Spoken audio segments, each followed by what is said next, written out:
चलो जी बेटा, very very good morning. आवाज निकाला करो। हाँ जी, गुड मॉर्निंग।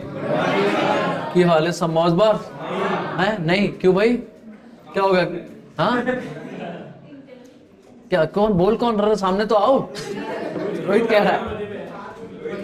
सुनो चलो जी, आज नया सब्जेक्ट है आपके साथ, ठीक है। जीएसटी बेसिकली दो सब्जेक्ट में लेने वाला हूं अभी फर्स्ट ग्रुप में, एक अकाउंट्स और एक जीएसटी, है ना, ठीक है। और स्पेशली ये सब्जेक्ट नहीं है, आपके पूरे सब्जेक्ट का पार्ट है ना। सब्जेक्ट तो पूरा क्या है? टैक्स। सब्जेक्ट क्या है? टैक्स। आपको पता है टैक्स कौन सा सब्जेक्ट, कौन सा नंबर है? थर्ड। सब्जेक्ट नंबर कौन सा है? थर्ड। और उसमें दो पार्ट हैं, 50 नंबर का इनकम टैक्स और 50 नंबर की जीएसटी, है ना। तो 50 मार्क्स की जीएसटी के लिए अपन लोग मिलेंगे, है ना। तो मैंने सोचा था आराम से 10 से शुरू करेंगे, पर ठीक है, बच्चों ने बोला, कुछ बच्चों का मैसेज आया कि सर जीएसटी भी शुरू कर दो ताकि साथ साथ चलता रहे, ठीक है। तो अभी क्या करेंगे, 3 दिन अकाउंट्स, 3 दिन जीएसटी। उससे ये भी फायदा रहेगा कि अकाउंट्स अगर रेगुलर चलती रहेगी ना, तो वो थोड़ा सा स्पीड लगता है कि एक ही दिन में निपटता जा रहा है वो जल्दी जल्दी, जब तक हम लोग उसको डाइजेस्ट कर पा रहे तब तक वो चैप्टर ही खत्म हो जा रहा है। तो अब क्या है, नॉर्मल चलता रहेगा, है ना। हाँ भैया, सीधी सी बात है, हम क्या है नालायक, डेली थोड़ी ना पढ़ेंगे, ठीक है। कभी कभी तो मौज मस्ती भी होती है ना, तो उतने में पता चल रहा है भैया आपने तो चैप्टर निपटा दिया, ठीक है। तो इसलिए आराम से चलेगा, कोई दिक्कत नहीं। अब इससे क्या होगा, आपको एक फायदा रहेगा कि सर आपके साथ ना, मतलब अलग अलग चलेगा। तो दैट मीन्स एक 3 दिन अलग सब्जेक्ट, 3 दिन अलग, ठीक है। मैं आपके साथ शुरू करूंगा जीएसटी, और ऑफ कोर्स मैं कोशिश यही करूंगा कि आपको जीएसटी में थोड़ी सी बातें अच्छे से करें। और जैसे हम लोग अकाउंट्स पढ़ते हैं, कॉन्सेप्चुअली काम करेंगे, ठीक है, ऐसे ही मैं चाहूंगा आपके साथ जीएसटी भी कॉन्सेप्चुअली करें। और आपको अप्रॉक्स में बता दूं कि हमारे लिए ना बड़ा इंपॉर्टेंट एरिया है टैक्सेशन, ठीक है। एज अ चार्टर्ड अकाउंटेंट में बात करूं तो चाहे आप अकाउंट्स की बात करो या ऑडिट की बात करो, ये सब एक एरिया है, ठीक है, जहां पे आप करते हो, काम करते हो। लाइक जैसे चार्टर्ड बन जाओगे तो बहुत सारी आप कंपनीज में जाओगे, तो एज एन ऑडिटर बहुत सारे काम करेंगे, ठीक है। बट एक टैक्सेशन ऐसा एरिया है जिसके लिए ना आपको कोई स्पेशलाइजेशन नहीं चाहिए। आपको ऐसा नहीं चाहिए कि आपको कोई जॉब होनी चाहिए या आपको पास क्लाइंट होने चाहिए, नहीं। टैक्सेशन ऐसा है कि जो आप इंटर के बाद से ही काम शुरू कर सकते हो, ठीक है। और इसे हम लोग कहीं ना कहीं बोलते हैं साइड इनकम। क्या बोलते हैं? Side income. कि अगर आपने चूज करा कि नहीं, मेरे को टैक्सेशन में नहीं भी जाना है, ठीक है, आपने चूज करा कि मुझे जॉब में जाना है या मुझे अपनी प्रैक्टिस में जाना है, मुझे ऑडिट में जाना है, मुझे स्टॉक मार्केट में इन्वॉल्व होना है, तब भी आपके लिए हमेशा एक विंडो हमेशा ओपन रहेगी, विच इज टैक्स, ठीक है। क्यों? क्योंकि लोग चार्टर्ड अकाउंटेंट को जानते किस नाम से? टैक्सेशन के नाम से, कि भाई ये टैक्स का एक्सपर्ट है, ठीक है, टैक्स का एक्सपर्ट है। और आपको मैं स्पेशली बता दूं, टैक्स जो एरिया है वो चार्टर्ड अकाउंटेंट्स के पास के अलावा और कोई फील्ड में नहीं है, ठीक है। मैं इवन सीएस वालों के साथ भी डील करता हूं, उनके पास भी टैक्स है, लेकिन उनके पास जो टैक्स है और हमारे पास जो टैक्स है उसमें जमीन आसमान का अंतर है, ठीक है। उनको सिर्फ पढ़ाया जाता है, हमें समझाया जाता है कि भैया करना कैसे। उनको सिर्फ एग्जाम पास करना है, अपने को जाके क्लाइंट डील करना है, क्लियर है। तो टैक्सेशन में ना एक सबसे बड़ा फायदा ये होता है कि आप जब भी टैक्स के बारे में बात करते हो तो आप सिर्फ ये नहीं बात करते हो कि हाँ ठीक है ये प्रोविजन है और ये क्वेश्चन आया और एग्जाम में जाके कर दिया, ठीक है। वो तो मैं बताऊं, आपका हर एक दूसरा बच्चा ये काम कर रहा होगा टैक्स में, ठीक है। पर टैक्स की सबसे अच्छी बात ये है कि आप अगर इसे थोड़ा सा समझोगे, प्रैक्टिकली समझोगे, ठीक है, तो ये 99 के 101% प्रैक्टिकल सब्जेक्ट है, ठीक है। और आपको ये रोज डेली बेसिस की जिंदगी में दिख जाएगी, ठीक है ना। आपके घर में कोई लोग टैक्स भरते होंगे, आपके पेरेंट्स हो सकता है टैक्स भरता हो, और अभी तो आप 31 मार्च के बाद बैठोगे तो आपको ऑलरेडी बहुत लोग दिख जाएंगे जिनकी ड्यू डेट आ चुकी होगी इनकम टैक्स में स्पेशली, ठीक है। जीएसटी, आपके बहुत सारे बिजनेस होंगे या घर में कोई बिजनेस करता होगा या आपके रिलेटिव्स में बिजनेस होंगे या आपके आसपास लोग काम धंधा करते होंगे जिन्होंने कहीं ना कहीं जीएसटी नंबर ले रखा होगा और वो जीएसटी में काम करते हैं। तो सर पता है हम लोग क्या करते हैं, मैं जैसे बात करता हूं, मैं कहता हूं कि जैसे हम लोग कहते हैं कि इंटर तक ना हमें अपनी कमाई से काम पेरेंट्स की कमाई से काम करना होता है, लाइक स्टडी फीस हो गई या बाकी चीजें हो गई। लेकिन इंटर के बाद ना हमें अपने लिए भी कुछ डिपेंड करना होता है कि हम कुछ तो अर्निंग करने लगे। जैसे आर्टिकलशिप में आपको थोड़ी बहुत अर्निंग मिलेगी, प्लस ये चीज जो होती है वो होती है जो आपको कहीं ना कहीं आपके खर्चे निकालने में हेल्प करती है। जैसे मैं अपनी बात करूं कि सीए फाइनल की फीस हम लोग जनरली पेरेंट्स से नहीं दिलवाते, ठीक है, वो हम खुद ही निकालते हैं। कैसे निकालते हैं? आर्टिकलशिप की सेविंग होती है, ठीक है। फिर दूसरा होता है कि हम क्लाइंट बनाते हैं, स्पेशली इनकम टैक्स के, जीएसटी के। अगर मैं आपको बोलूं, लाइक नॉर्मली एक बात बोलूं कि जीएसटी की रिटर्न, अगर आप जानते हो रिटर्न, तो जीएसटी रिटर्न मंथली जाती है, नॉर्मली जाती है मंथली, और साल में हर मंथ में 2 रिटर्न तो जाती जाती है, एक 1 और एक 3B, ठीक है। 10 तारीख को जीएसटीआर 1 जाती है और 20 तारीख को जीएसटीआर 3B। अब आप बिजनेस पकड़, अगर आप नॉर्मली थोड़ी सी नॉलेज रखो और थोड़ा सा बताओ कि हाँ भाई अपने आसपास, तो अगर आप 10 बिजनेस भी पकड़ ले तो सोच के देखो, 10 बिजनेस भी पकड़ लेते हो कि हाँ 10 बिजनेस की रिटर्न मुझे फाइल करनी है, तो एक रिटर्न के चार्जेस होते हैं 1000। दैट मीन्स हर महीने की रिटर्न कितने हैं, 2 रिटर्न। दैट मीन्स आपको कुछ नहीं तो 2000 नहीं तो 1500 तो देगा ही देगा, ठीक है। रिटर्न फाइलिंग के 1500 तो देगा ही देगा।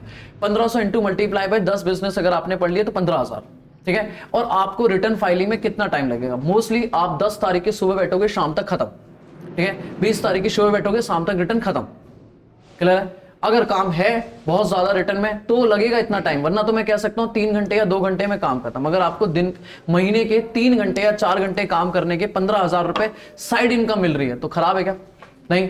उसके बाद अभी आएंगे इनकम टैक्स रिटर्न्स, अभी क्या आएंगी, इनकम टैक्स अप्रैल के बाद से शुरू हो जाएंगे। आप कुछ मत करो, अपने घर के 4 लोगों को ही पकड़ लो, ठीक है, बस रिटर्न फाइल करना शुरू करो। तो उनसे अगर आप 1000 रुपए भी मिनिमम जो आपको देने के लिए वो तैयार हो जाएंगे कि 1000 रुपए की रिटर्न तो फाइल कर देगा। 1000 रुपए फाइल करोगे तो भी आप कम से कम इस महीने में 10 15 20 बंदों की अगर रिटर्न फाइल कर दो तो बहुत नॉर्मल है, क्योंकि आप देखोगे आपके एरिया में लैक्स में रिटर्न फाइल हो रही है, ठीक है। और हर कोई किसे ढूंढ रहा है, सीए, ठीक है। और सीए को ढूंढ रहा है, उसमें कई लोग आप भी हो कि जो आप कर रहे हो उनको भी पकड़ लेता है कि भैया ये चलो सीए स्टूडेंट है, इसको भी नॉलेज होगी। आप अल्टीमेट सीए फाइनल में होगे तो आपको भी नॉलेज होगी कि हाँ भैया इस नाम से भी जानोगे कि हाँ इंटर पढ़ के आए हो तो वहां पे। तो ये ना हमारी साइड इनकम होती है कि मतलब मैं बता रहा हूँ एक टाइम पे हमने, जैसे हम लोग उसको जब सीए फाइनल में थे तो मैंने उनके जो एसडीएमसी सुना है हमने, साउथ दिल्ली म्युनिसिपल कॉर्पोरेशन, उनके कुछ एम्प्लॉइज को पकड़ लिया था। मतलब बेसिकली उनसे उनके वो मेरे थ्रू आ गए थे, उनको पता था कि ये सीए करता है, उन्हें पहले था कि सीए ही है, तो फिर बाद में सीए करते, तो उन्होंने रिटर्न उनका रिफंड आना था, ठीक है। तो मैंने एक बंदे की रिटर्न फाइल करी और उनका रिफंड हो गया। तो उसने अपने सारे इंप्लॉइज को बताया कि हाँ भाई यहाँ पे रिटर्न हो जाती है। वो भरवाते थे लाजपत नगर से, और लाजपत नगर वाला बंदा उनसे एक रिटर्न का 5000 चार्ज करता था। मैंने वो 2000 में काम कर दिया, ठीक है। आप बिलीव करोगे उस महीने मेरे पास 45 इंप्लॉइज आए थे काम कराने के लिए। उसने 45 इंप्लॉइज का डेटा दिया था, 45। मैंने क्या करा था, मैंने और हम 3 बंदे और थे जो साथ के थे, हम चारों बैठे और हमने कितने दिन में, मेनली आई थिंक 3 दिन में निपटा दिया था, ठीक है। और 50-50 हजार बांट के आपस में काम खत्म, clear. This is the side income, clear है। तो ये ना तभी पॉसिबल है जब आप इस सब्जेक्ट को इस तरीके से ना पढ़ो कि हाँ भाई एग्जाम पास करना है, ठीक है ना। क्योंकि आपके बाकी टीचर्स या जो भी टीचर्स लाइक जैसे आप यूट्यूब वगैरह में जाते हो या वो, आपको बहुत सारे जीएसटी मतलब स्पेशली टैक्सेशन में बहुत टीचर्स मिलेंगे, ठीक है, जो आपको पढ़ा रहे हैं। रीजन क्या है कि वो पढ़ा रहे हैं इसलिए क्योंकि इसको ना पढ़ाना सच में ईजी है। क्यों ईजी है, क्योंकि अल्टीमेट प्रोविजन है, उसको डिक्टेट करना और बात खत्म, ठीक है। बट पॉइंट ये है कि उस प्रोविजंस का आप एप्लीकेबिलिटी निकालना कि आपको एक्चुअल में करना कैसे है, वो इंपॉर्टेंट है, ठीक है। मैं कोशिश करूंगा, जैसे मैं मेरे क्लाइंट्स हैं, तो जैसे अभी आपकी 20 तारीख थी तो 20 तारीख होती तो मैं उससे पहले जैसे जैसे आगे बढ़ेंगे तो मैं कुछ रजिस्ट्रेशन वगैरह करा के दिखाऊंगा, रिटर्न्स फाइल करके दिखाऊंगा, तो आपको ना धीरे धीरे कुछ काम समझ आएंगे, ठीक है। तो हम साथ साथ करते सीखेंगे कि हाँ भाई ठीक है कि भैया सिर्फ पढ़ेंगे नहीं कि हाँ ठीक है, क्योंकि अल्टीमेट पढ़ के थोड़ी ना काम करना है, पढ़ के तो एग्जाम पास करना है। रियल लाइफ में पढ़ के थोड़ी ना काम करना है, हमें एक्चुअल में काम करना है। तो रियल लाइफ और प्रैक्टिकल लाइफ में थोड़ा काम कैसे होता है वो साथ में करेंगे, और आपको मैं दिखाऊंगा लिटरली जितना जो लिखा हुआ है प्रोविजंस के अंदर, बुक्स के अंदर, आप एग्जैक्टली वही काम कर रहे हो, बस प्रैक्टिकली कर रहे हो। तो जो होता है ना कि बुक की नॉलेज अलग होती है और प्रैक्टिकल नॉलेज अलग होती है, टैक्सेशन में ऐसा नहीं होता। टैक्सेशन में काफी हद तक बुक की नॉलेज मिलती है। आप कभी सीए के ऑफिस में गए हो, किसी बड़े सीए के या किसी सीए फॉर्म में गए हो, तो आप देखना वहां पे जो उसका ऑफिस होगा ना, उसके पीछे एक लाइन लगी होगी बुक्स की, ठीक है, मोटी मोटी बुक्स। ऑलमोस्ट उनमें 2 ही बुक मिलेंगी आपको, या तो टैक्सेशन बुक्स या लॉ, या तो कंपनी लॉ या टैक्स। और स्पेशली ज्यादातर किसकी मिलेंगी, टैक्स कि इनकम टैक्स एक्ट का ये असेसमेंट ईयर इसका आया, ये असेसमेंट ईयर ये है, जीएसटी का ये ईयर के लिए, क्योंकि हर ईयर में अमेंडमेंट होती है, तो हर ईयर के लिए वो टैक्समैन क्या करते हैं, नई बुक पब्लिश कर देते हैं, ठीक है। टैक्समैन जो मेन पब्लिशर है वो क्या करता है, नई बुक पब्लिश कर देता है। तो जितने भी चार्टर्ड अकाउंटेंट है ना, वो क्या करते हैं, वो उस बुक को, कई बार टैक्समैन का अगर मैं स्पेशली फेमस चार्टर्ड हूं तो वो मुझे क्या देते हैं, फ्री मेंबरशिप देते हैं, ठीक है, क्योंकि मैं रिकमेंड करूंगा। तो वो क्या करते हैं, मेरे को नया एडिशन तुरंत देके चले जाते हैं, ठीक है। तो मैं एस सी वासुदेव में था, तो जो मेरे एस सी वासुदेव सर का कैबिन था, उनके कैबिन में 1995 से लेके 2020 तक, 2018 तक था, मैं 18 तक था, 18 तक के सारी बुक्स लगी थी लाइन से कि हर साल में क्या क्या चेंजेस आया, कैसे कैसे अमेंडमेंट आई, कैसे कैसे इनकम टैक्स बढ़ा, क्लियर है। तो सर क्या लगता है, वो उन बुक्स को कभी देखते नहीं होंगे? द आंसर इज नो, वो उन बुक्स को पढ़ते थे। क्यों? क्योंकि टैक्स ऐसा सब्जेक्ट है जिसमें आप बुक से ही काम करते हो प्रैक्टिकली, ठीक है। और हम तो हमेशा बोलते हैं कि भैया आप लाइफ में आगे जाके जब भी फंसोगे ना, ठीक है, मतलब आप फंसोगे, ऐसा कुछ नहीं है। चार्टेड अकाउंटेंट का काम ही क्या है, दिमाग चलाना। और दिमाग चलाने के लिए आपको नई नई सिचुएशंस मिलेंगी कि भैया ऐसा पॉइंट हो गया, क्लाइंट आएगा कहेगा यार ऐसे फंस गया, ये सिचुएशन है, बताओ क्या करना है। तो आप उसके बारे में दिमाग लगाओगे। आप क्या करोगे, आप अपने कलीग से पूछोगे, नहीं रीजन इज सर कंपटीशन है यहाँ पे, ठीक है। अगर मैंने चार्टेड अकाउंटेंट हूं और दूसरे चार्टेड अकाउंटेंट से पूछा तो वो पता है हो सकता है थोड़ी बहुत आपकी हेल्प कर दे, पर उसके दिमाग में अल्टीमेट पता है क्या होगा कि जब मुझे ही काम कराना है तो क्लाइंट मेरे पास ही ना आ जाए। हर कोई क्लाइंट का भूखा है, बोलो हाँ है ना, पक्की बात है। सपोज मैं और सुमित भैया हैं, भले ही हम साथ में, लेकिन अगर कोई क्लाइंट आता है, ठीक है, और सुमित भैया का क्लाइंट है, लेकिन भैया का काम नहीं आता और वो मुझे बोलते हैं कि भैया काम कर दो, या मुझे काम नहीं आता सुमित भैया का, तो सुमित भैया क्या कहेंगे, जब काम मुझे ही करना है तो पेमेंट मुझे चाहिए, ये क्लाइंट मेरा होना चाहिए। तो भैया तुरंत क्लाइंट क्या हो जाएगा, डाइवर्ट हो जाएगा, और ये मैं होने नहीं दूंगा। क्यों, क्योंकि रीजन इज मेरा क्लाइंट है। क्लियर है। तो भैया आप उतना ही पूछोगे जितने पे सामने वाला आपको बताने के लिए, उससे ज्यादा अगर आपने पूछा तो फिर आपको उसको भी फील आ जाएगा कि भैया इससे आता नहीं है काम। वो पता है क्या करेगा, बहुत बहुत नॉर्मल चीजें होती हैं, वो आपके क्लाइंट को फोन करके बोल देगा कि भाई आप जिससे काम करा रहे हो ना वो उसको नॉलेज नहीं है, उसको नॉलेज नहीं है। कल को कुछ स्क्रूटनी में केस फंसा ना तो भाई आप देखना, मैं आपको बस अवेयर कर रहा हूं। इसे बोलते हैं पॉलिटिक्स, कॉर्पोरेट पॉलिटिक्स, ठीक है। बहुत भर भर के मिलती है और चार्टर्ड अकाउंटेंट के तो अंदर भर के होती है, ठीक है, क्योंकि हम तो बिजनेस है, माइंडेड हमारा बिजनेस है, ठीक है। तो हमें तो पता है कैसे क्लाइंट बनाना है, कैसे क्लाइंट तोड़ने हैं। क्लियर है भाई, क्लाइंट टूट के ही तो नया क्लाइंट मिलेगा ना, किसी का क्लाइंट टूटेगा तभी तो अपने पास आएगा ना। तो डेफिनेटली जैसे हम लोग, मैं बताता हूँ, मैं एससी वासुदेव में तो जब मैं ऑडिट में जाता था तो मैं ये सोचता था कि ये ऑडिट मुझे मिल जाए, तो कंपनी में बैठ के जो मुझे सैलरी दे रही है मैं उसको ही सोचता था कि अगर ये ऑडिट मिल जाए। क्यों पता है रीजन, ये भाई साहब अपोलो, ये अपोलो हॉस्पिटल, ये इंटरनल ऑडिट में क्लाइंट था एससी वासुदेव का, हम इसकी ऑडिट करने जाते थे।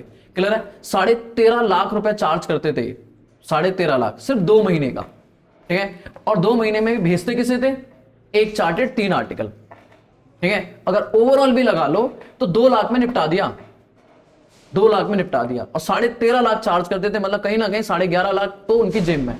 तो मुझे लगता था काश ये क्लाइंट मुझे मिल जाए, किसी तरीके से मैं एससी वासुदेव का भांडा फोड़ दूं यहाँ पे, ठीक है। मैं ऐसी रिपोर्ट दे दूं कि ये कहें कि भैया हमें एससी वासुदेव से काम नहीं कराना, अनुज सर से काम कराना है, ठीक है। तो भाई लिटरली बता रहा हूं, जो आप धीरे धीरे 5 साल काम करोगे, एज अ जॉब में काम करोगे, और धीरे धीरे जब आप जाओगे, आपको ना 5 साल में ही समझ आ जाएगा कि भाई आप जॉब के लिए नहीं बने हो, ठीक है। ये बात तो आपको 5 साल में ही समझ आ जाएगा। आप जॉब करना शुरू करोगे, स्टार्टिंग हर कोई करता है, स्टार्टिंग करोगे 4 साल 5 साल बाद मिलेगा, क्योंकि आपको समझ आएगा ना भाई जिस क्लाइंट के लिए आप काम कर रहे हो वो क्लाइंट लैक्स में पे कर रहा है और आपको 1000 में मिल रहा है, ठीक है, या वो करोड़ों में चार्ज कर रहा है और आपको लैक्स में दे रहा है। तो आप ये सोचोगे अगर एक ही क्लाइंट मिल जाए तो मैं तो अपने जैसे 10 रख लूंगा, बोलो है ना। तो भैया आपको बस ये समझ आएगा कि 5 साल में आपको सिर्फ क्लाइंट बनाने हैं। क्या बनाने हैं, क्लाइंट, 5 से 10 क्लाइंट बनाने और अपनी सीए फॉर्म डाल दो, ठीक है। 90% चार्टर्ड अकाउंटेंट यही करते हैं, क्या 10 साल 5 साल जॉब करते हैं, उसके बाद अल्टीमेट जहां उनके लिंक्स बन जाते हैं, ठीक है, वो अपने आप क्या कर लेते हैं, चार्टर्ड अकाउंटेंट फर्म शुरू कर लेते हैं, मिलके शुरू कर लेते हैं कि 4 क्लाइंट तेरे, 4 क्लाइंट मेरे, 5 क्लाइंट मेरे, 15 क्लाइंट है, चल एक फर्म डाल लेते हैं, ठीक है, आराम से काम शुरू होता है। अब लेकिन इनिशियल स्टार्ट कहां से होती है, इंटर से ही होती है कहानी, ठीक है। अगर मैं बात करूं तो ये आपका क्या है, स्टेप नंबर 1, जहां पे आप पहले क्या करोगे, इसे टेक्स्ट पढ़ोगे, फिर दूसरा क्या करोगे, आप छोटे छोटे क्लाइंट ढूंढोगे, अपने घर के क्लाइंट ढूंढोगे, ठीक है। आपको तो निकुंज भैया ने अपने घर में, मतलब मैं जब एक बार था अपने घर में 150 बंदे ढूंढ डाले थे, हाँ, पूछ के देखना उनको इनकम टैक्स के, ठीक है। उनके जब अभी जब रिटर्न का टाइम आएगा ना तो मामा चाचा ताऊ सब भर डाले उन्होंने, कहा सब 2 रिटर्न है, मैं भरूंगा, ठीक है, ऑफ कोर्स, ठीक है। सबसे पहले तो यही शिकार बनते ना, मैंने अपने पापा से पैसे चार्ज करे हैं, हाँ, मैंने कहा भाई साहब ऐसा है, घोड़ा घास से दोस्ती करेगा, खाएगा क्या पापू जी, फिर आप कहोगे लड़का कमाता नहीं है, ठीक है, आप मुझसे फ्री में काम करा रहे हो, मेरी इनकम पे रोजी रोटी पे लात मार रहे हो, पैसा दो। मैंने कहा उनसे चार्ज करो, और उनसे कोई नेगोशिएशन नहीं, कोई नेगोशिएशन नहीं। मैंने कहा भाई साहब आपकी इनकम का 10% मुझे रिटर्न में चाहिए, बात खत्म, ठीक है। देना है दो, नहीं देना है मत दो, पैन कार्ड मेरे पास है, रिटर्न चेंज कर दूंगा, आपके नोटिस आएगा, बात, ठीक है, पैसे तो देने पड़ेंगे, ठीक है। मैं अपने ब्रदर की रिटर्न फाइल करता हूँ, सिस्टर की रिटर्न फाइल करता हूँ, जीजा वगैरह सबकी रिटर्न फाइल करता हूँ। अल्टीमेट स्टार्टिंग तो यहीं से होती है, आपकी भी यहीं से ही होगी। आप पहले कहाँ जाओगे, पहले गलियों में थोड़ी ना ढूंढोगे, पहले घर में ढूंढोगे। फिर हम लोग क्या करते हैं, लाइक मैं बता रहा हूँ, एक टाइम एक थे चार्टेड रविकांत, ठीक है, वो हमारे साथ ना बहुत पहले जुड़े थे, बहुत पहले, मतलब स्टार्टिंग में जब हम लोग कोचिंग में आए थे, ठीक है, तो वो साथ में थे। तो उनका ना मतलब ऐसे ही था, मतलब साथ में था, जस्ट उन्होंने शुरुआत करी थी, बट उनका कोई इंटरेस्ट नहीं था। हमने शायद उनको क्या पढ़ाना था, उनको कोई सब्जेक्ट तो दिया था, मुझे याद नहीं, लॉ दिया था, ऑडिट दिया था, कुछ तो उन्होंने कहा था कि साथ मिलकर पढ़ेंगे। तो उन्होंने अपनी जॉब छोड़ी थी उस टाइम, और उन्होंने टीचिंग शुरू करी थी और साथ में प्रैक्टिस शुरू करी थी। तो प्रैक्टिस में उन्होंने पता क्या करा था, उन्होंने कुछ नहीं करा था, उन्होंने अपने एरिया की लिस्ट निकाली कि इस एरिया में शॉप्स कितनी है, बिजनेसेस कितने हैं जो रजिस्टर्ड है अंडर द जीएसटी, ठीक है। और उन्होंने लगाया जैसे 150 बिजनेस रजिस्टर्ड है, उन्होंने 150 बिजनेसेस को अपना विजिटिंग कार्ड शेयर किया, और उन्होंने बोला कि कोई भी प्रॉब्लम हो इन रिलेशन टू, ग्रुप बना दिया एक बेसिकली बिजनेस ग्रुप, कि कोई भी एडवाइस चाहिए रिलेटेड टू चार्टर्ड अकाउंटेंसी या बिजनेस एडवाइस, आप यहां शेयर करो, पर्सनल कर सकते हो वो चीज। भाई उन्होंने वो 150 से 200 जो भी बिजनेसेस को एक ग्रुप बनाया, उसमें से विद इन 2 महीने के अंदर उन्होंने 50 से 60 बिजनेस उठा लिए take over for the whole compliances, ठीक है। अगर वो एक बिजनेस से भी 10,000 चार्ज कर रहे होंगे, सोच के देखना, एटलीस्ट चार्ज कर रहे होंगे 5 से 10,000 चार्ज कर रहे होंगे फॉर ऑल सर्विसेज, ठीक है। तो 50 बिजनेस मतलब 5 लाख रुपए पर महीने का, ठीक है। देगी क्या कोई जॉब? हाँ नहीं, ये बात आपको धीरे धीरे समझ आ जाएगी कि सर आपकी जो अर्निंग कैपेसिटी है ना वो बहुत ज्यादा है, ठीक है, बहुत ज्यादा है। बस डिपेंड ये कि आप कितना ज्यादा शार्प बिजनेस माइंडेड हो, ठीक है। क्योंकि आपको जो स्किल सिखाई जाती है वो ये सिखाई जाती है, इस लेवल की सिखाई जाती है कि जिसके बदले लोग लाखों पे करने के लिए तैयार है, ठीक है। आपको जैसे जैसे आगे पता चलेगा कि बिजनेसेस लाखों में टैक्स पे करते हैं, उनको जस्ट ये लगता है कि भैया टैक्स बचा दो, आप जितना टैक्स बचाओगे उसका 2% हम आपको कमीशन देंगे। और ऑफकोर्स हमारा काम ही यही है, टैक्स सेव करना, ठीक है। टैक्स इवेड करना नहीं, इवेड करना मतलब चुराना, टैक्स इवेड नहीं कर रहे, टैक्स सेव कर रहे हैं। और ऐसे बहुत सारे इनकम टैक्स और जीएसटी में लूप पॉइंट्स हैं जो मैं दिखाऊंगा आपको, जहां पे आप लोगों का टैक्स सेव कर सकते हो, ठीक है ना। तो अगर आप टैक्स सेव करोगे, लोगों का टैक्स कट रहा है, जैसे मार्च के में बंदों को बहुत प्रॉब्लम होती है। अभी आपके जो फादर वगैरह अगर कोई हो जिनकी सैलरी अगर 8-9 लाख से ऊपर जा रही है पर एनम, ठीक है, तो उनको ना लास्ट में बड़ी दिक्कत होती है। अभी उनसे पूछना क्या हाल है, कहेंगे क्या हाल है, सैलरी नहीं आ रही। क्यों नहीं आ रही? टीडीएस ही कट जा रहा है, सारा टैक्स ही कट जा रहा है। उनसे एक बार बोल के दिखाओ, अगर मैं तेरा टीडीएस बचा दूं तो कहेगा भाई पैसे बता दे, क्या चाहिए, सीधा बोलेगा, क्योंकि भाई मैं तो काम कर रहा हूं ना। तो वो ऐसा नहीं, अगर आप किसी का पैसा बचाओगे तो डेफिनेटली उसे देने में दिक्कत नहीं होगी, ठीक है। ये सब चीज है। अब मैं अपने साथ बात कर रहा हूं कि भैया आप चाहे इनकम टैक्स पढ़ो चाहे जीएसटी पढ़ो, आप इस सब्जेक्ट को पढ़ना इस तरीके से, चाहे कहीं भी कैसे भी, कि आपको ये सब्जेक्ट सिर्फ ऐसा ना लगे कि जैसे बाकी सब्जेक्ट हैं, लॉ पढ़ लिया खत्म, अकाउंट्स पढ़ लिए, क्वेश्चन कर लिए, नंबर आ गए खत्म। नहीं, टैक्स का ना स्पेशली ये, चाहे नंबर भले ही 10 कम आ जाए पर नॉलेज 10 ज्यादा आनी चाहिए, बात समझ आना, ठीक है। मेरे अकाउंट्स में, मेरे टैक्स में 67 थे, अपने इंटरमीडिएट 67, बट मुझे नॉलेज 90 नंबर की थी। मतलब पॉइंट इज, मैंने इनकम टैक्स पूरा, मतलब जैसे उस टाइम इनकम टैक्स वगैरह, जीएसटी, सर्विस टैक्स वगैरह होता था, एक्साइज वगैरह होता था, अब तो जीएसटी नहीं होता था। तो मैंने जितना भी था मैंने पूरा टैक्स अच्छे से पढ़ा था। रीजन क्यों? क्योंकि मुझे टैक्स में इंटरेस्ट था, ठीक है। आज भी मेरी साइड इनकम क्या है? टैक्स है, ठीक है। चाहे इनकम टैक्स हो या जीएसटी हो, अपना काम यही है, क्लियर है। चलो अभी शुरू करते हैं, मैं आपसे थोड़ी बहुत बातें करूंगा। आज तो फर्स्ट क्लास से इंट्रोडक्शन है, आज मैं आपसे बहुत सारी बातें करूंगा, स्पेशली जीएसटी के ऊपर, ठीक है। पहला तो क्वेश्चन मेरा आपसे यही है, पहले ये बताओ, मैं यहां पे 4 नाम लिख रहा हूं, ठीक है, आप मुझे बताना इसमें से करेक्ट कौन सा है। लो जी, सबसे पहले तो good and service tax, GST का फुल फॉर्म क्या है? गुड एंड सर्विस टैक्स, या गुड्स एंड सर्विस टैक्स, हाथ क्यों उल्टा पड़ रहा है मेरा, गुड्स एंड सर्विस टैक्स, ठीक है। तीसरा गुड्स एंड सर्विसेज टैक्स,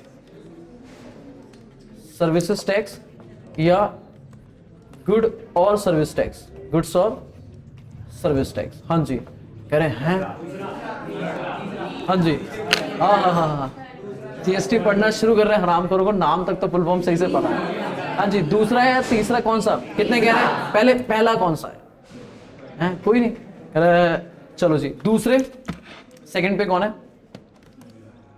आवाज तो आ रही थी, थोड़ा तेज, हाँ हैंड ऊपर करो, 1 2 3 4, ये कह रहे हैं second, this is second one. Third, okay third है, ठीक है।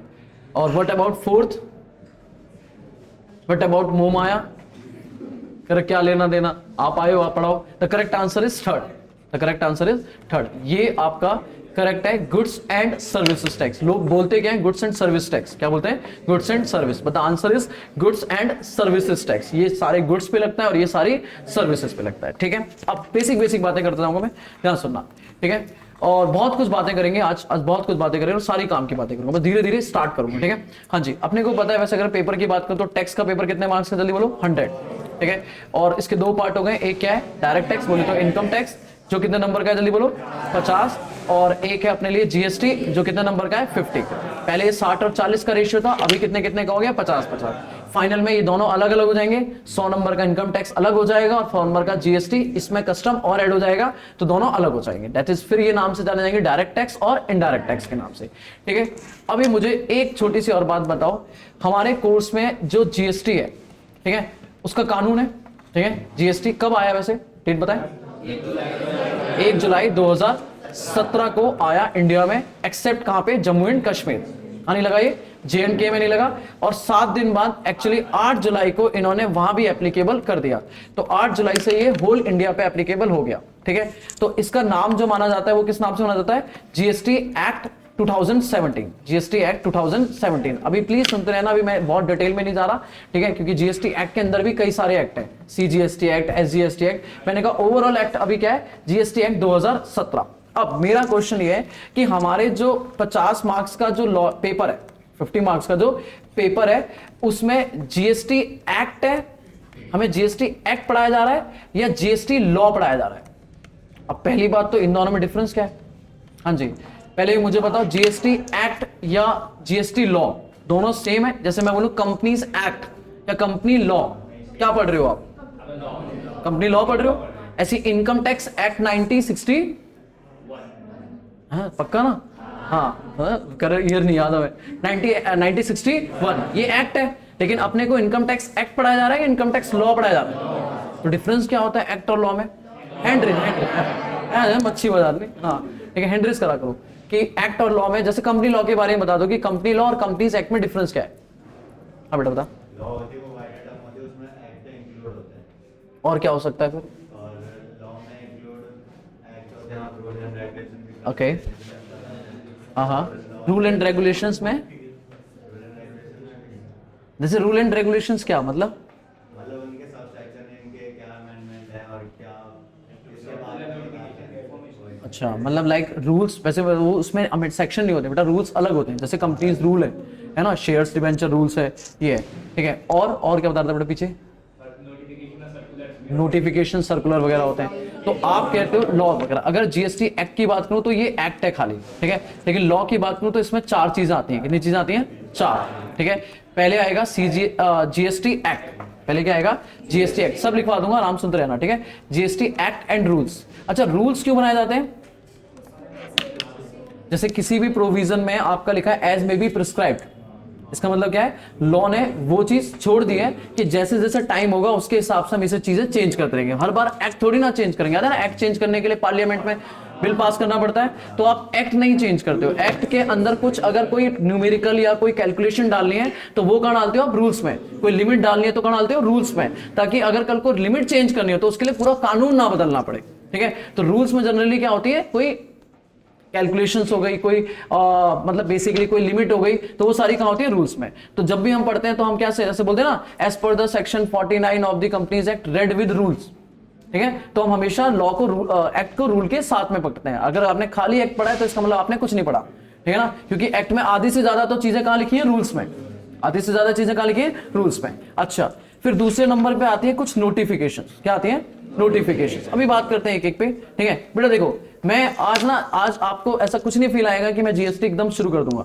ठीक है। मैं तो अभी आपके पहले बेसिक ठीक करूंगा, क्योंकि पहली बार आप ये लॉ पढ़ने जा रहे हो, ठीक है। कई टीचर्स क्या है कि वो आपको कर देंगे पहले में जीएसटी शुरू, लो जी अमेंडमेंट कॉन्स्टिट्यूशन, ये फलाना ढिकाना सब, ठीक है। बट मुझे लगता है भैया आपने पहले बेसिक ही नहीं पढ़ा, आप पहली बार तो सब्जेक्ट को देखने जा रहे हो, या लॉ पहली बार तो जान रहे हो, तो आपको लॉ के बारे में बेसिक बातें तो पता होनी चाहिए ना, कि लॉ कैसे बनता है, क्यों बनता है, जीएसटी कैसे आया, क्यों आया, सारी बातें, ठीक है। तो आराम सुनना।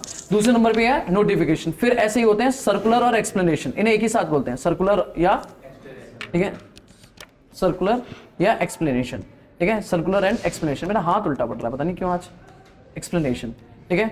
और मैंने कहा लास्ट में आती है जजमेंट। लास्ट में क्या आती है, जजमेंट। ठीक है। अच्छा, अब मैं एक एक पे बात करता हूं। मैंने एक्ट पे बात कर ली, ठीक है, किसी भी, जैसे इनकम टैक्स एक्ट पढ़ा आपने, कंपनीज एक्ट पढ़ा, उसके रूल्स हो गए, ये नॉर्मल है। नोटिफिकेशंस का मतलब क्या होता है? अगर मैं बोल रहा हूं कि कोई नोटिफिकेशन आई है तो मतलब एक एक करके बोला करो, जैसे कोई भी कोई गर्ल्स में कौन इधर बोल रहा था, कोई आगे, गीतांजलि। नोटिफिकेशंस का मतलब क्या होता है बेटा? देखो, ये बातें आपको आंसर करनी पड़ेगी क्योंकि आप ऑलरेडी लॉ पढ़ रहे हो, ठीक है, कंपनीज एक्ट पढ़ के आए हो, ठीक है, ऊपर से अब इनकम टैक्स भी आपका शुरू हो चुका है। तो ऐसा नहीं है कि मैं कुछ नई बातें, बस मैं आपकी थोड़ी क्लियरिटी कर रहा हूँ बेसिक्स, क्योंकि मेरी आदत हमेशा ये कि 0 से शुरू करके 100 तक लेके जाना है ना। तो मैं ये मान के चलूंगा आपने कुछ नहीं पढ़ा, ठीक है, बट पॉइंट इज ट्राई करना जो भी आपके अंदर नॉलेज में हो, एटलीस्ट सही गलत मुझे तो पता चले कि हाँ चीज, तो मैं क्लियरिटी ठीक करूंगा। तो नोटिफिकेशन मतलब, हाँ चल रोहित, तू ही बता। ना, अमेंडमेंट, नोटिफिकेशन के मतलब दैट मींस अमेंडमेंट। गवर्नमेंट का पॉइंट बताते थे ये ऐसा होता है, सब पे अप्लाई होगा। अच्छा, अगर आपने बोला नोटिफिकेशन अमेंडमेंट के लिए आती है, तो व्हाट अबाउट सर्कुलर और एक्सप्लेनेशन? हाँ, सर्कुलर में सर्कुलर में हमारी इच्छा भी होती है ना। नहीं नहीं, ऐसा नहीं है, ऐसा नहीं है, ऐसा नहीं है, ऐसा नहीं है, आपकी इच्छा होती है, ये किसने बोला? नहीं, मतलब एक पॉइंट है। नहीं नहीं नहीं, सर्कुलर ऐसा नहीं होता। सर्कुलर आया है तो वो आपको फॉलो करना पड़ता है, ठीक है, वो कोई ये थोड़ी ना ऑप्शनल है कि मन है तो कर ले, नहीं मन है तो नहीं। सर्कुलर मैंडेटरी होता है, नोटिफिकेशन भी मैंडेटरी होता है, इच्छा किसी में नहीं होती बेटा आयुष, ठीक है। हाँ, सर्कुलर में सारी इन्फॉर्मेशन रहती है, कैसे फॉलो करना है, क्या क्या स्टेप्स लेने हैं। सर्कुलर में क्या होता है? सारी इन्फॉर्मेशन दी दी रहती है कि कैसे स्टेप फॉलो करने हैं या क्या करना है। अच्छा, ठीक है। नोटिफिकेशन नोटिफिकेशन में क्या होती है? अमेंडमेंट बताई होती है कि क्या चेंज है, क्या है। Very good.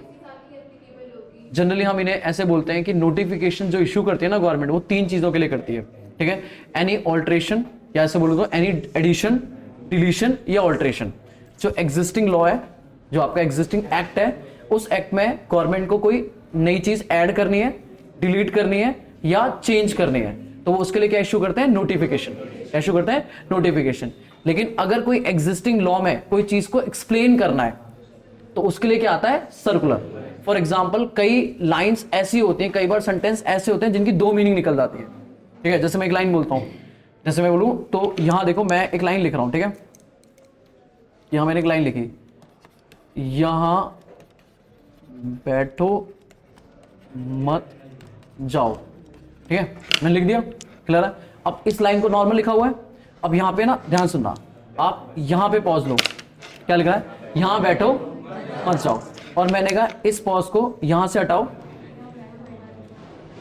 और यहां लगा दो, यहां बैठो मत जाओ, दोनों दोबारा बोलो, यहां बैठो मत जाओ। इसका मतलब क्या निकल रहा है? यहां बैठना है, जाना नहीं है, यहां बैठो मत, तो इसका मतलब क्या निकल रहा है? अब लाइन तो एक है, मतलब 2 निकल रहे हैं, जो जैसे जहां पॉज लेगा वही मतलब निकलेगा। अब ऐसी कोई लाइन आ गई जिसके डबल मीनिंग निकल रहे हैं, है ना, तुम तो एक्सपर्ट हो, है ना, हम निकाल देते हैं, ठीक है, हम तो निकाल देते हैं, क्लियर है। तो पॉइंट इज, जैसे ही आपने कोई भी ऐसा लॉ लिखा या प्रोविजन लिखा, उस प्रोविजन में कोई भी ऐसी बात है जो आपको लगता है कि वो एक्सप्लेन करनी जरूरी है। फॉर एग्जांपल, जरूरी नहीं कि उसका डबल मीनिंग मतलब इन द सेंस 2 मीनिंग निकल रहे हो, ठीक है। हाँ, तुम तो वेज और नॉन वेज पे चले जाते हो, मैं नॉर्मल बात कर रहा हूँ, ठीक है। तो मैंने बोला कि कोई ऐसी लाइन है जिसके मीनिंग्स अलग अलग निकल रहे हैं, ऐसा जरूरी नहीं है। कई बार गवर्नमेंट को लगता है, फॉर एग्जांपल उन्होंने बोला कि जितने भी मार्कर हैं, जितने भी मार्कर हैं, उनकी सेल एग्जेम्प्ट है, उनकी सेल टैक्सेबल नहीं है, क्या है? एग्जेम्प्ट है। नाउ क्वेश्चन ऐड हो गया, परमानेंट मार्कर या व्हाइट बोर्ड मार्कर, क्योंकि मार्कर तो 2 तरीके के हैं, ठीक है, परमानेंट मार्कर या व्हाइट बोर्ड। अब लोगों ने क्या समझना है? अब इंटरप्रिटेशन हो सकता है, वो सोच सकते हैं कि भैया हो सकता है परमानेंट मार्कर या सारे मार्कर पे एग्जेम्प्ट है, तो गवर्नमेंट यहां पे निकालेगी क्लैरिफिकेशन कि हम मार्कर में सिर्फ उन मार्कर को इंडिकेट कर रहे हैं जो परमानेंट है, तो क्या है? परमानेंट। इसका मतलब सिर्फ कौन से वाले एग्जेम्प्ट है? परमानेंट वाले हैं, व्हाइट बोर्ड वाले नहीं है। तो कभी अगर कोई डाउट अराइज हो जाता है किसी चीज को लेके कि भाई ये चीज का एक्चुअल मीनिंग यही वाला है या इसमें ये भी चीज इंक्लूड है, तो उसकी डाउट क्लियरेंस के लिए भी क्या इशू किया जाता है? सर्कुलर या एक्सप्लेनेशन। हाँ बेटा, कुछ पूछ रहा था कोई? नहीं। तो नोटिफिकेशन जनरली किस लिए होते हैं बेटा? अमेंडमेंट। आप सिंपल बोलो तो नोटिफिकेशन किसके लिए होते हैं? अमेंडमेंट। अमेंडमेंट को हम लोग 3 वर्ड में कहते हैं, क्या? कि एडिशन करना है, डिलीशन करना है या ऑल्ट्रेशन करना है, एडिशन, डिलीशन या ऑल्ट्रेशन, ठीक है, डिलीशन या ऑल्ट्रेशन। और आप तीसरे में आ जाते हो कि भैया आपको कोई एक्सप्लेनेशन करना है, तो वो क्या है, दैट इज सर्कुलर या एक्सप्लेन, ठीक है, कि आपको कोई चीज की मीनिंग क्लियर करनी है या कोई चीज पे डाउट अराइज हो रहा है तो वो बताना है, या गवर्नमेंट कुछ और एडिशनली बताना चाहती है कि भैया ये चीज आप ऐसे फॉलो करो, कोई इंस्ट्रक्शन देनी है, तो वो क्या होता है, सर्कुलर या एक्सप्लेनेशन। नाउ जजमेंट किस पे आती है? अच्छा चलो जजमेंट पहले बताओ, जजमेंट देता कौन है? जजमेंट कौन देता है? कोर्ट। सबसे टॉप कोर्ट कौन होता है? अच्छा, कितने इंडिया में? थैंक गॉड, है ना, ऐसा ना हो जाए हमारे दिल्ली में भी है और हमारे उधर भी तो है, ठीक है। तो एक ही कोर्ट है, सुप्रीम कोर्ट कहाँ है? दिल्ली, कैपिटल में होता है हमेशा, ठीक है, किसी भी कंट्री के कैपिटल में क्या होता है, उनका सुप्रीम कोर्ट होता है। अच्छा, उसके बाद कौन आता है? High court. हाई कोर्ट कितने हैं?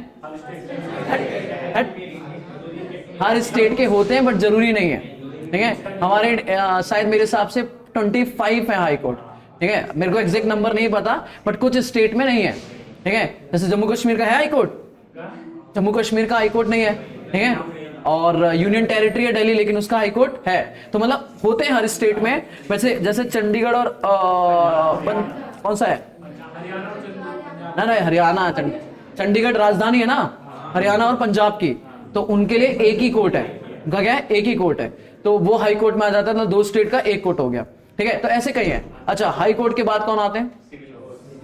सिविल कोर्ट आते हैं। हराम करो, सिविल आ गया सीधा है, डिस्ट्रिक्ट कोर्ट कहाँ गया, ठीक है, साकेत कोर्ट खा गए, ठीक है, हैं हमारे डिस्ट्रिक्ट का कौन सा कोर्ट है? साकेत। हाँ, अभी इसमें भी फ्लो में आवाज आ रही, 4-5 तो पूछो तो उन्हें ये भी नहीं पता, ठीक है। तो सबसे टॉप पे कौन होता है? उसके बाद हाई कोर्ट, हाई कोर्ट के बाद डिस्ट्रिक्ट कोर्ट, डिस्ट्रिक्ट कोर्ट से नीचे कौन होता है? सिविल कोर्ट, डिस्ट्रिक्ट कोर्ट से नीचे कौन होता है? सिविल। एक मिनट, सिविल कोर्ट क्या काम करती है भाई हर्षी? ये तो पूछो ना यार, क्यों नहीं पूछते हो? यही तो दिक्कत है ना आप लोगों के साथ, दिक्कत नहीं है, आपको जितना बताया जा रहा है आप सुन रहे हो, लेकिन आपको जिसके बारे में नहीं पता उसके बारे में जानना भी नहीं है, ठीक है ना। सिविल कोर्ट बेसिकली आपके जो जितने भी लॉ मैटर हैं, जो फाइनेंशियल मैटर नहीं है, जैसे कंपनी लॉ का डिस्प्यूट हुआ, ठीक है, तो वो कोर्ट में लड़ोगे क्या जाके? नहीं, वो कहाँ जाएगा? सिविल कोर्ट में, ठीक है। बेसिकली ट्रिब्यूनल्स हो जाती हैं, ठीक है। सिविल कोर्ट के बाद क्या आती है? ट्रिब्यूनल्स। सुना है ना, अभी आप सुनोगे, जैसे कहीं तो सुना होगा, है ना, NCLT, national company law tribunal. ऐसे इनकम टैक्स का आएगा, इनकम टैक्स एपलेट ट्रिब्यूनल, ठीक है। ऐसे जीएसटी का भी आ जाएगा। तो ये क्या होता है? तो सबसे टॉप पे क्या है जोर बताओ? Supreme court. फिर क्या होगा? हाई कोर्ट, हाई कोर्ट के बाद डिस्ट्रिक्ट कोर्ट, डिस्ट्रिक्ट कोर्ट के बाद सिविल कोर्ट, सिविल कोर्ट से भी नीचे आते हैं ट्रिब्यूनल, और ट्रिब्यूनल से नीचे कह रहे हम पंचायत। सबसे नीचे क्या आती है? पंचायत। अगर नीचे से हिरार्की चले तो पहले जाती है पंचायत, फिर ट्रिब्यूनल्स, फिर सिविल कोर्ट, फिर हाई कोर्ट, डिस्ट्रिक्ट कोर्ट, फिर सुप्रीम कोर्ट, और हाई कोर्ट और सुप्रीम कोर्ट, ठीक है। अच्छा, मुझे बता रहा, क्या हाई कोर्ट की कोई भी मैटर, मतलब जैसे अगर मेरे को चैलेंज करना है, ऑफ कोर्स मैं अपर बॉडी पे चैलेंज करूंगा। मतलब अगर डिस्ट्रिक्ट कोर्ट का कोई डिसीजन आया, ठीक है, डिसीजन आ गया कि रोहित को मार दो, अलाउ, ठीक है। अब रोहित बेचारा जा रहा है डर डर के, कहाँ? हाई कोर्ट में, कह रहा है कैसा ऑर्डर पास कर दिया, वो कह रहे मार दो, ठीक है। तो हाई कोर्ट एक ऑर्डर पास करा, कह रही हाँ मार दो, ठीक है। तो अभी कहाँ जाएगा? नहीं, ऐसा थोड़ी ना होता है कि भैया आप किसी भी डिसीजन के लिए चैलेंज करने के लिए किस पे पहुंच जाओ? Supreme court. नहीं, सुप्रीम कोर्ट पे आप उसी मैटर में जा सकते हो जो अगेंस्ट लॉ है, जो क्या है? अगेंस्ट लॉ, ठीक है। अगर मारपीट का मामला है, ठीक है, तो कुछ मैटर में जाता है, लाइक जैसे आपने बोला कि भैया जैसे ये मेरे को लेके चला जाए क्या? कॉन्स्टिट्यूशन राइट, ठीक है, राइट टू लिविंग, कि भैया मेरे को जीने का अधिकार है, ठीक है, तो वो क्या हो गया? लॉ के अगेंस्ट आ गया, तो वो मैटर। लेकिन अगर सपोज मैंने कहा कि भैया इससे कुछ हो गया है, मतलब इसने कुछ काम ऐसा कर दिया, मैंने कंपनसेशन मांगा, मैंने कहा मुझे नहीं चाहिए, मुझे चाहिए 1 करोड़ रुपए, ठीक है, और हाई कोर्ट ने ऑर्डर दे दिया कि 1 करोड़ देना पड़ेगा। अब ये जा रहा है सुप्रीम कोर्ट पे कि भैया ये थोड़ा मुआवजा कम कर दिया जाए, तो क्या ये जा सकता है? द आंसर इज नो, क्योंकि ये मॉनेटरी मैटर है, कोई लॉ का मैटर नहीं है, और इस मैटर पे सुप्रीम कोर्ट आपका नहीं सुनेगी। तो फाइनल डिसीजन किसका होगा? हाई कोर्ट का, ठीक है। नॉर्मली हमारे जितने भी मैटर होंगे वो सारे कहां जाएंगे? सुप्रीम कोर्ट तक जा सकते हैं, क्योंकि हम सब जो भी फाइट करेंगे वो किसके हिसाब से करेंगे? लॉ के हिसाब से, ठीक है। अच्छा, और ये बताना, सुप्रीम कोर्ट का अगर कोई लॉ में कोई जजमेंट आई तो वो अपने में क्या बन जाता है? लॉ। क्या बन जाता है? लॉ। मतलब अगर आपकी सुप्रीम कोर्ट की जजमेंट आ गई तो वो अपने में क्या है? लॉ। लेकिन अगर मुझे सुप्रीम कोर्ट की जजमेंट को तोड़ना हो, प्रेसिडेंट जबरदस्ती, प्रेसिडेंट के पास कोई वैल्यू नहीं है, ठीक है। हाँ, आपको लॉ बनाना पड़ेगा एक्चुअल में, ठीक है ना। दैट मीन्स आपको अगर सुप्रीम कोर्ट ने कोई जजमेंट दे दी कि भैया ऐसा होना है तो ये प्रोविजंस बनेंगे, तो अगर आपको उसको ब्रेक करना है तो आपको ऑफकोर्स क्या बनाना पड़ेगा, लॉ। ठीक है, हाँ लॉ के लिए ऑफकोर्स परमिशन किसको चाहिए, प्रेसिडेंट को, बट मैं आपको बताऊंगा उसमें भी बेकार है प्रेसिडेंट। ठीक है ना, साइन एक बार कर सकता है, दूसरी बार अगर आप एक बार ना भी करे तो दूसरी बार तो करना ही करना पड़ेगा। ठीक है, अभी छोड़ो। तो मैंने क्या बोला भैया, कोर्ट में जजमेंट में कितने आपके पास, supreme court, high court, district court, generally हमारे लिए यहां तक जाएगा। बट मुझे की बात है इंटरमीडिएट लेवल पे आपके जजमेंट नहीं है, आपके कोर्स में जजमेंट नहीं है, तो आप इंटरमीडिएट लेवल पे एक भी जजमेंट नहीं पढ़ोगे और फाइनल लेवल पे भर भर के जजमेंट पढ़ोगे। ठीक है, आपके कम से कम एग्जाम के 100 नंबर में से 20 से 25 नंबर सिर्फ जजमेंट पे आएंगे। ठीक है, मैटर्स आएंगे, तो आपको लॉ तो पढ़ना ही पड़ेगा, साथ साथ एडिशनल जजमेंट्स भी पढ़नी पड़ेगी। ठीक है, कि अभी रिसेंटली सुप्रीम कोर्ट ने क्या ऑर्डर दिया है। ठीक है, तो हो सकता है वही आपके क्वेश्चन बन के आ जाए। ठीक है, तो ये आपको पढ़ना पड़ेगा। तो अभी मेरे लिए लॉ, जीएसटी में क्या क्या पढ़ना है मेरे को जल्दी बोलो, जीएसटी एक्ट या रूल्स, ठीक है, साथ में पढ़ेंगे सर्कुलर और नोटिफिकेशन। जल्दी बनाना, नोटिफिकेशन किसके लिए आती है, फॉर अमेंडमेंट, अमेंडमेंट बोले तो ऑल्ट्रेशन, डिलीशन और या एडिशन, और सर्कुलर एंड एक्सप्लेनेशन क्या आते हैं, फॉर क्लैरिफिकेशन। ठीक है, क्लैरिफिकेशन ऑफ एनी मीनिंग या क्लैरिफिकेशन फॉर डाउट। ठीक है, तो किसी भी डाउट को क्लैरिफाई करने के लिए या किसी मीनिंग को क्लैरिफाई करने के लिए सेक्शंस के, उसके लिए क्या इशू करते हैं, सर्कुलर या एक्सप्लेनेशन। ठीक है, अब एक और बात कर लेता हूं मैं, कभी सुना है इसका नाम, फाइनेंस एक्ट है, चलो सुना है तो बताओ कब आता है ये, 1 अप्रैल, हाँ मैं डर गया, 1 अप्रैल, 1 फरवरी को हर साल आता है ना, पक्की बात है। बट जिस साल इलेक्शन हो दो बार आता है, एक पुरानी गवर्नमेंट इश्यू करेगी और एक नहीं। जैसे इस साल अभी आपने सुना होगा निर्मला सीतारमण, अपनी ताई बोला करेंगे उसे, ठीक है, हाँ वो ताई है हमारी, ठीक है, उन्हें कुछ नहीं आता, हाँ उनको धीरे धीरे आप समझ जाओगे ना, तो आप जितना ज्यादा लॉ पढ़ोगे उतना समझ जाओगे ये औरत खराब है। ठीक है, ये फाइनेंस मिनिस्टर बनने लायक नहीं है। ठीक है, कई रीजंस पे नहीं है, बट पॉइंट इज ताई तो ताई है, ठीक है, घर की ताई है। तो 1 फरवरी को इन्होंने अभी बजट पास किया है ना, देखा ना, ठीक है, इंटरिम बजट बोला था उसे आप लॉ देख रहे होगे तो वो क्या है, इंटरिम। इंटरिम मतलब होता है पूरे साल का नहीं है, कुछ पीरियड का है। तो ये कब तक वैलिड रहेगा, जब तक इलेक्शंस होके रिजल्ट आएगा तब तक ये वैलिड रहेगा, 1 जुलाई तक वैसे उन्होंने बोला है। लेकिन पॉइंट इज जैसी नई गवर्नमेंट आएगी फिर वो अपना 1 जुलाई से आगे का बनाएगी। ठीक है, लेकिन जिस साल चल रहा है उस साल तो एक ही आएगा, मतलब साल में बजट कितना आता है, 1 आता है। लेकिन जिस साल इलेक्शन होते हैं उस साल कितने आते हैं, 2 बार आते हैं, एक इंटरिम आता है फिर एक फाइनल आता है जो आपका बाद में आता है। ठीक है, हाँ जी, अब मुझे बताना फाइनेंस एक्ट क्यों आता है, फिर क्या पूछ लिया है ना, लॉ में लिखा हुआ है। यही तो दिक्कत है बेटा, यही तो मैं बात कहना चाह रहा हूं, आप पढ़ते तो बहुत कुछ हो, ठीक है, पर कॉन्सेप्चुअल जितना पढ़ो ना उतनी ज्यादा अलग बात होती है। क्यों आता है फाइनेंस एक्ट, तो वो तो नोटिफिकेशन दे रही है। अब आपने बोला कि अगर चेंजेस करने हैं तो नोटिफिकेशन तो है ना, है सिर्फ स्लैब चेंज करने,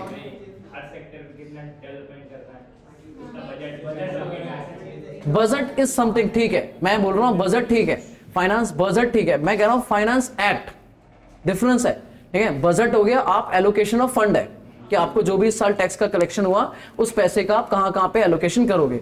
बट मैं कह रहा हूं एक्ट का मतलब होता है कि कुछ चीजें नई लगी हैं, ठीक है, दैट इज इंसर्ट हुआ है या कुछ चीजें डिलीट हुई है, जैसे स्लैब रेट इनकम टैक्स का चेंज होता है, तो भैया वो नोटिफिकेशन से क्यों नहीं चेंज हो सकता, जब आपके पास गवर्नमेंट के पावर है टू चेंज या to alter, to addition, deletion, तो वो नोटिफिकेशन से क्यों नहीं कर रहे, फाइनेंस एक्ट से क्यों कर रहे हो। और फाइनेंस एक्ट में भी ऐसी बहुत सारी चीजें है जो आप नोटिफिकेशन से कर सकते हो। हाँ ये ठीक है, आगे वैसे ठीक है बोल रहा है, ठीक है सही है, बाकी कुछ बोलो। हाँ देखो मैं ना क्वेश्चन, देखो मेरा काम क्या है, मेरे को रेस करना है, आप आंसर करोगे फिर मैं सही आंसर बताऊंगा, तो उससे क्या होगा, हमारे को इस कन्वर्सेशन में क्या हो जाएगी, चीजें क्लियर होंगी। ठीक है, हाँ जी, जनरली आपको मैं बोलूं फाइनेंस एक्ट आता है टू ऑल अमेंडमेंट्स। ठीक है, बजट्स को अलग रखो, वो एलोकेशन है। ठीक है, जितनी भी गवर्नमेंट को लगता है कि उसे अपने जितने भी एग्जिस्टिंग लॉ हैं उनमें कोई चेंज करना है, स्पेशली फाइनेंशियल लॉज हैं, ठीक है, इनकम टैक्स हो गया, जीएसटी हो गया, जितने भी फाइनेंशियल्स मैटर के लॉ हैं उन मैटर्स में अगर उन्हें कुछ चेंज करना है, ठीक है, तो वो चेंज का मतलब वही अमेंडमेंट, ऑडिशन, डिलीशन, ऑल्ट्रेशन, तो वो उन्हें चेंज करती है। पता है इसका फायदा क्या होता है, ये पहले होता है, नोटिफिकेशन बाद में होती है। ठीक है, लोग पहले नोटिफिकेशन पढ़ते हैं फिर एक्ट पढ़ते हैं, नहीं, लॉ के गवर्नमेंट के पास जो पावर है वो स्पेशली किसकी पावर है, फाइनेंस एक्ट की, कि वो फाइनेंस एक्ट बना सकते हैं। ठीक है ना, गवर्नमेंट के पास पावर नोटिफिकेशन की नहीं है, पावर किसकी है, फाइनेंस एक्ट की। तो सपोज अगर बीजेपी को अपने एग्जिस्टिंग लॉ में चेंजेस करने हैं तो वो ना पूरे फाइनेंशियल ईयर का, दैट मींस अभी जो आया 2024 का, तो वो किस पे एप्लीकेबल है? फॉर एग्जांपल इलेक्शन नहीं होते, ठीक है, तो ये किसके लिए एप्लीकेबल होता है? Financial year 2024-25। 2024-25 मतलब 2024-25 में उन्हें इनकम टैक्स और जीएसटी में जो भी चेंजेस करने हैं वो एक बार में चेंजेस करा देगी, ठीक है, एक बार में चेंजेस करा देंगे। क्लियर है? अब फाइनेंशियल ईयर 2024-25 में सपोज 1 फरवरी 2024 को इन्होंने एक्ट पास किया और एक्ट पास करके इन्होंने सारा का सारा चेंजेस कर दिया, ओके बात है, लेकिन इनको फाइनली 2 महीने बाद 1 मई को रियलाइज हुआ कि यार ये और चेंज होना चाहिए, ये चीज तो जो बन गई है ये तो गलत बन गई है, लोग इसका गलत फायदा उठा रहे, ठीक है, या इसमें ये चेंज और होना चाहिए। तो भैया क्या करें? अगले साल का बजट का वेट करें? हाँ, देन निकालते हैं क्या? नोटिफिकेशन। मतलब एज अ होल चेंजेस करने हैं तो आप क्या करते हो? Finance act. फिर आपको लगता है फाइनेंस एक्ट के बाद अगर कुछ चेंजेस रह गए हैं तो वो फिर साल के बीच में, अगर मैं बोलूं तो ऐसा होता है ना, ड्यूरिंग द ईयर। याद है हम लोग पढ़ते थे डिविडेंड के बारे में, जैसे पढ़ूंगा मैं अगली क्लास में, कैश फ्लो में बात करूंगा कि डिविडेंड 2 तरीके का होता है, एक होता है फाइनल और एक होता है इंटरिम, ठीक है। तो फाइनल डिविडेंड क्या? पूरे साल के एंड में एक बार में देंगे, लेकिन साल के बीच में भी तो कुछ दो, तो कुछ दो क्या है? वो इंटरिम। ऐसे ही अगर आपको चेंज करना है as a whole financial year तो वो क्या है? फाइनेंस एक्ट, उसके लिए क्या है? Finance act. लेकिन चेंज करना ऑन अ पर्टिकुलर डेट, ठीक है, फ्रॉम द पर्टिकुलर डेट, तो आप क्या इशू करते हो? नोटिफिकेशन। तो पहले क्या आता है? एक्ट। पहले क्या आता है? एक्ट। फाइनेंशियल ईयर स्टार्ट होने से पहले क्या आता है? एक्ट। फिर भी अगर आपको लगता है कुछ फाइनेंशियल ईयर में चेंज करना है तब क्या आती है? नोटिफिकेशन। और ये बात समझ में नहीं आ रही? अच्छा, अब मुझे बताओ आपके एग्जाम में, आपके एग्जाम कब है? जल्दी बोलो। है ऐसा शांत हो गए हैं? एग्जाम है हमारा नवंबर 2024, नवंबर 2024। आपके लिए कौन सा फाइनेंस एक्ट लगेगा? है? अबे पहले तो ये 22-23 बोलना मैं, हाँ, फाइनेंस एक्ट उसी ईयर में इशू होता है, ठीक है, 22-23 नहीं बोलते। फाइनेंस एक्ट 22-23 का वाला 22 में भी आया, 23 में भी आया, ठीक है। कौन सा वाला लगेगा? 23, क्योंकि आपका ना जो फाइनेंस एक्ट 24 है वो कब लगेगा? वो 24 से 25 तक जाएगा, ठीक है। आप तो ऐसे चले जाओगे ना, गवर्नमेंट अभी चेंज वाला तो एक स्पेशल केस है ना, नॉर्मल केस तो क्या है 24 से 25, लेकिन उसके बीच में आपके क्या है? एग्जाम। तो कोई बजट अगर बीच में चल रहा है, कोई एक्ट बीच में चल रहा है तो उसको नहीं पढ़ाया जाएगा। आपको इस साल कौन सा पढ़ाया जा रहा है? दैट इज 2023, जो कब शुरू हुआ था? 1 अप्रैल 2023, खत्म कब हो चुका है? 31 मार्च 2024। इसके पीछे लॉजिक है, इसके पीछे भी लॉजिक है, ठीक है। हमारे जो कोर्स में अमेंडमेंट लगती है, जितनी भी चेंजेस हैं वो अमेंडमेंट एप्लीकेबल होते हैं हमारे एग्जाम से 6 महीने के पहले के। क्या बोला मैंने? अगर नवंबर में एग्जाम है तो मुझे कब तक की अमेंडमेंट एप्लीकेबल होंगी? 31 मई तक की। 6 महीने वहीं खत्म होंगे ना, 31 मई। तो अगर मेरे एग्जाम मई में तो मेरी अमेंडमेंट कब तक लगेंगी? 30 नवंबर। तो अगर आप देखो आपके नवंबर 2024 है तो आपकी अमेंडमेंट कब तक है? 31 मई, 31 मई। तो जो चीज 31 मई को खत्म हो चुकी है वो चीज आपके कोर्स में एप्लीकेबल होगी। तो वो कौन सा बजट होगा? दैट इज फाइनेंस एक्ट 2023, 24 नहीं आएगा। तो इसका मतलब 2000, वैसे ऐसे बोलता है हमारा इंस्टीट्यूट, ये बोलता है कि जिस भी साल में आपके पेपर है, अगर 24 में पेपर है तो एक्ट फाइनेंस एक्ट कौन सा लगेगा? 23, ठीक है। तो बेटा ध्यान से पढ़ना इस बार, स्पेशली बोल रहा हूं। पूछो क्यों? क्योंकि अगर नवंबर में आपने पेपर नहीं पास करे तो मई 2025 में आपके एग्जाम आएंगे और आपको 2 फाइनेंस एक्ट पढ़ना पड़ेगा। कौन सा? एक मोदी सरकार और दूसरा फिर मोदी सरकार, ठीक है। कोई और तो जीतने वाला लग नहीं रहा, ठीक है, पर फिर भी आपको क्या पढ़ने पड़ेंगे? एक इंटरिम और एक फाइनल, ठीक है। तो आपके एक ही झटके में एक नई बुक ऐड हो जाएगी, अमेंडमेंट, ठीक है। जीएसटी में अलग, इनकम टैक्स में अलग, क्योंकि भारी चेंजेस आते हैं, ठीक है। फाइनेंस एक्ट के अंदर काफी चेंजेस आते हैं। वैसे इंटरिम में तो खासकर कुछ नहीं है, पर हाँ जो आएगा फाइनल वाला बजट उसमें चेंजेस होंगे, ठीक है। तो अभी अपने लिए क्या है कि अपने लिए 24 में कौन सा बजट लग रहा है? 23। अपने को जो पढ़ना है वो कौन सा पढ़ना है? 23। अच्छा, तो एक्ट तो 23 लगना है, लेकिन नोटिफिकेशन तो था, तो नोटिफिकेशन कब तक एप्लीकेबल होंगी? अगर मैं कहूं आज नोटिफिकेशन आई तो क्या वो हमारे एग्जाम में एप्लीकेबल है या नहीं है? आंसर इज यस, है। कल नोटिफिकेशन आई तो वो भी एप्लीकेबल है। तो जो पढ़ रहे हैं वो तो है ही, प्लस जो आ रहा है वो भी पढ़ना ही है, लेकिन कब तक पढ़ना है? 31 मई। 31 मई के बाद अगर कोई नोटिफिकेशन या सर्कुलर या एक्सप्लेनेशन आया तो वो आपके कोर्स में एप्लीकेबल नहीं होगा फॉर द नवंबर, ठीक है। अगर आप मई में गए तो फिर आपको वो भी पढ़ना पड़ेगा।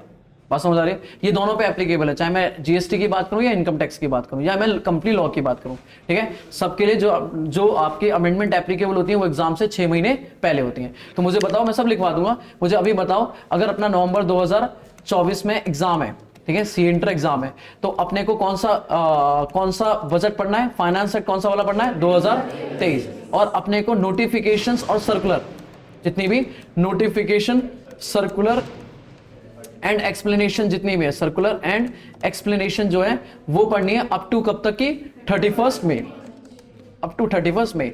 आप यहां तक अपडेट होके जाओगे एग्जाम में, यहां की सारी अमेंडमेंट आपके कोर्स में एप्लीकेबल है। पक्की बात है, डन। अच्छा, अब एक आखिरी बात छोटी सी मुझे बताओ ध्यान से, अगर मुझे किसी भी कानून को पास करना है तो पास कैसे होगा? पहले क्या बनता है, बिल। पहले क्या बनता है, बिल। जो भी गवर्नमेंट उस टाइम एप्लीकेबल होगी वो क्या बनाएगी, एक बिल। ठीक है, छोटी छोटी बातें हैं जो आपको मैं रिवाइज करा रहा हूं। पहले क्या बनता है, बिल। फिर वो बिल कहां जाता है, house of parliament, houses of parliament. कितने हाउस हैं पार्लियामेंट के, 2। कौन कौन से, एक लोकसभा और राज्यसभा। लोकसभा में कौन बैठते हैं, हाँ अब धीरे धीरे देखो आवाज कम होती जाएगी, है ना। फिर राज्यसभा में कौन बैठते हैं, ठीक है, राज्यसभा में बैठते हैं एमएलए, ठीक है, एमएलए। और लोकसभा में कौन बैठते हैं, एमपी। ठीक है, दिल्ली के कितने एमपी हैं, 7। Very good. गौतम गंभीर एमपी है, एमएलए है, एमपी है। ठीक है, क्लियर है। जो आम आदमी पार्टी के इलेक्शन होते हैं वो किसके लिए होते हैं, एमएलए के लिए। किसके लिए इलेक्शन होते हैं, एमएलए। रमेश बिदूड़ी, ये जितने बिदूड़ी है ना, राम सिंह नेताजी वगैरह, ये सब कौन है, एमएलए के लिए लड़े। नहीं, हाँ रमेश बिदूड़ी कौन है, एमपी है, एमएलए, एमपी है। रमेश बिदूड़ी तो एमपी है शायद, मुझे याद नहीं है, बट इधर का ही तो है, तुगलकाबाद अपने एरिया का, तो रमेश बिदूड़ी तो ही है ना। नहीं, वो रामवीर सिंह बिदूड़ी है, हाँ रामवीर सिंह बिदूड़ी है, वो एमपी है। और रमेश बिदूड़ी तो वो है, एमएलए है बदरपुर का, बाढ़ में। ठीक है, मतलब बिदूड़ी है, बस ये पता है बिदूड़ी है। ठीक है, अच्छा, तो पॉइंट इज ये एमपी है जहां पे आप मिनिस्टर्स बैठते हैं, जो बेसिकली लोकसभा, मतलब जो हमारे बीजेपी के होंगे, जो इस time ruling country, central government की पावर होती है इनके पास, और इनके पास क्या होती है, स्टेट गवर्नमेंट। आपको दोनों को पास कराना पड़ता है, स्टेट और सेंट्रल। एक बार यहां से पास हुआ, एक बार ये पास हो गया, दोनों हाउसेस से पास हो गया, तो क्या ये एक्ट बन जाएगा, नहीं। ये कहां जाता है, जल्दी बोलो ना भाई, पहली बार डिस्कस कर रहा हूं इसीलिए बात कर रहा हूं, फिर आगे आगे बढ़ते जाएंगे। पहले कहां जाता है, प्रेसिडेंट। प्रेसिडेंट की क्या चाहिए होती है, कंसेंट। क्या चाहिए होती है, कंसेंट। कंसेंट का मतलब है साइन। क्लियर है। क्या प्रेसिडेंट के पास पावर है कि ये इसको रिजेक्ट कर सकता है, the answer is yes. Reject नहीं कर सकता, पहले बताऊं मैं, अगर आप मैं करेक्ट वर्ड हूं तो रिजेक्शन वर्ड नहीं है, वो इसमें ऑल्टरेशन करा सकता है। ठीक है, वो साइन करने पैसे पहले बोल सकता है कि इसमें से ये चीजें ठीक कर दीजिए, ये चीजें चेंज कर दीजिए, और ये भी पावर एक बार की है। ठीक है, उसने एक बार एक्ट देखा, उसको जो चीजें चेंज करानी है वो उसको चेंज कराने के लिए वापस भेज सकता है, फिर वो वापस पार्लियामेंट में जाएगा, वापस पार्लियामेंट से पास होगा, और फिर एक बार पहुंचा प्रेसिडेंट, तो उसे उस पर साइन करना ही करना पड़ेगा। बस समझ आ रही है, मतलब अल्टीमेट कह सकता हूं कि पावर तो है पास करने की, बट बस इतनी पावर है कि वो उसमें चेंजेस करा सकता है। क्या करा सकता है, चेंज। मना नहीं कर सकता कि ये एक्ट पास नहीं होगा। ठीक है ना, तो पॉइंट इज पार्लियामेंट, प्रेसिडेंट क्या है, कंसेंट है उसका, ये चीज है। ठीक है, ये सब चीजें क्यों बता रहा हूं, क्योंकि काम आएंगी ये सब चीजें, काम दैट इज यहीं आएंगी और आपके आगे नॉलेज में भी आएंगी। मैंने क्या क्या बोला, जल्दी बोलो फटाक से।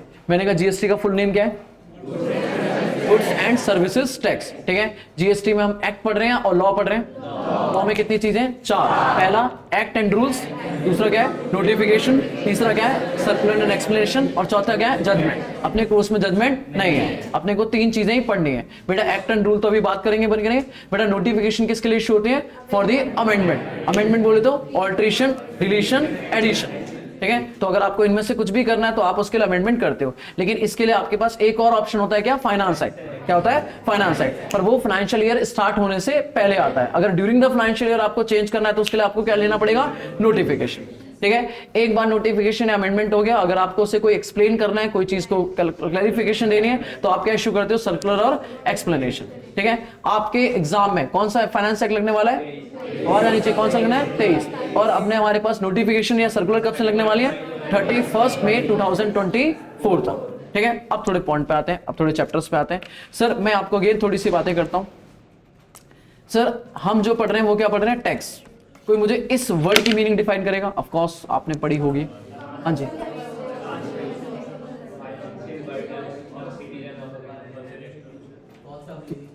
हाँ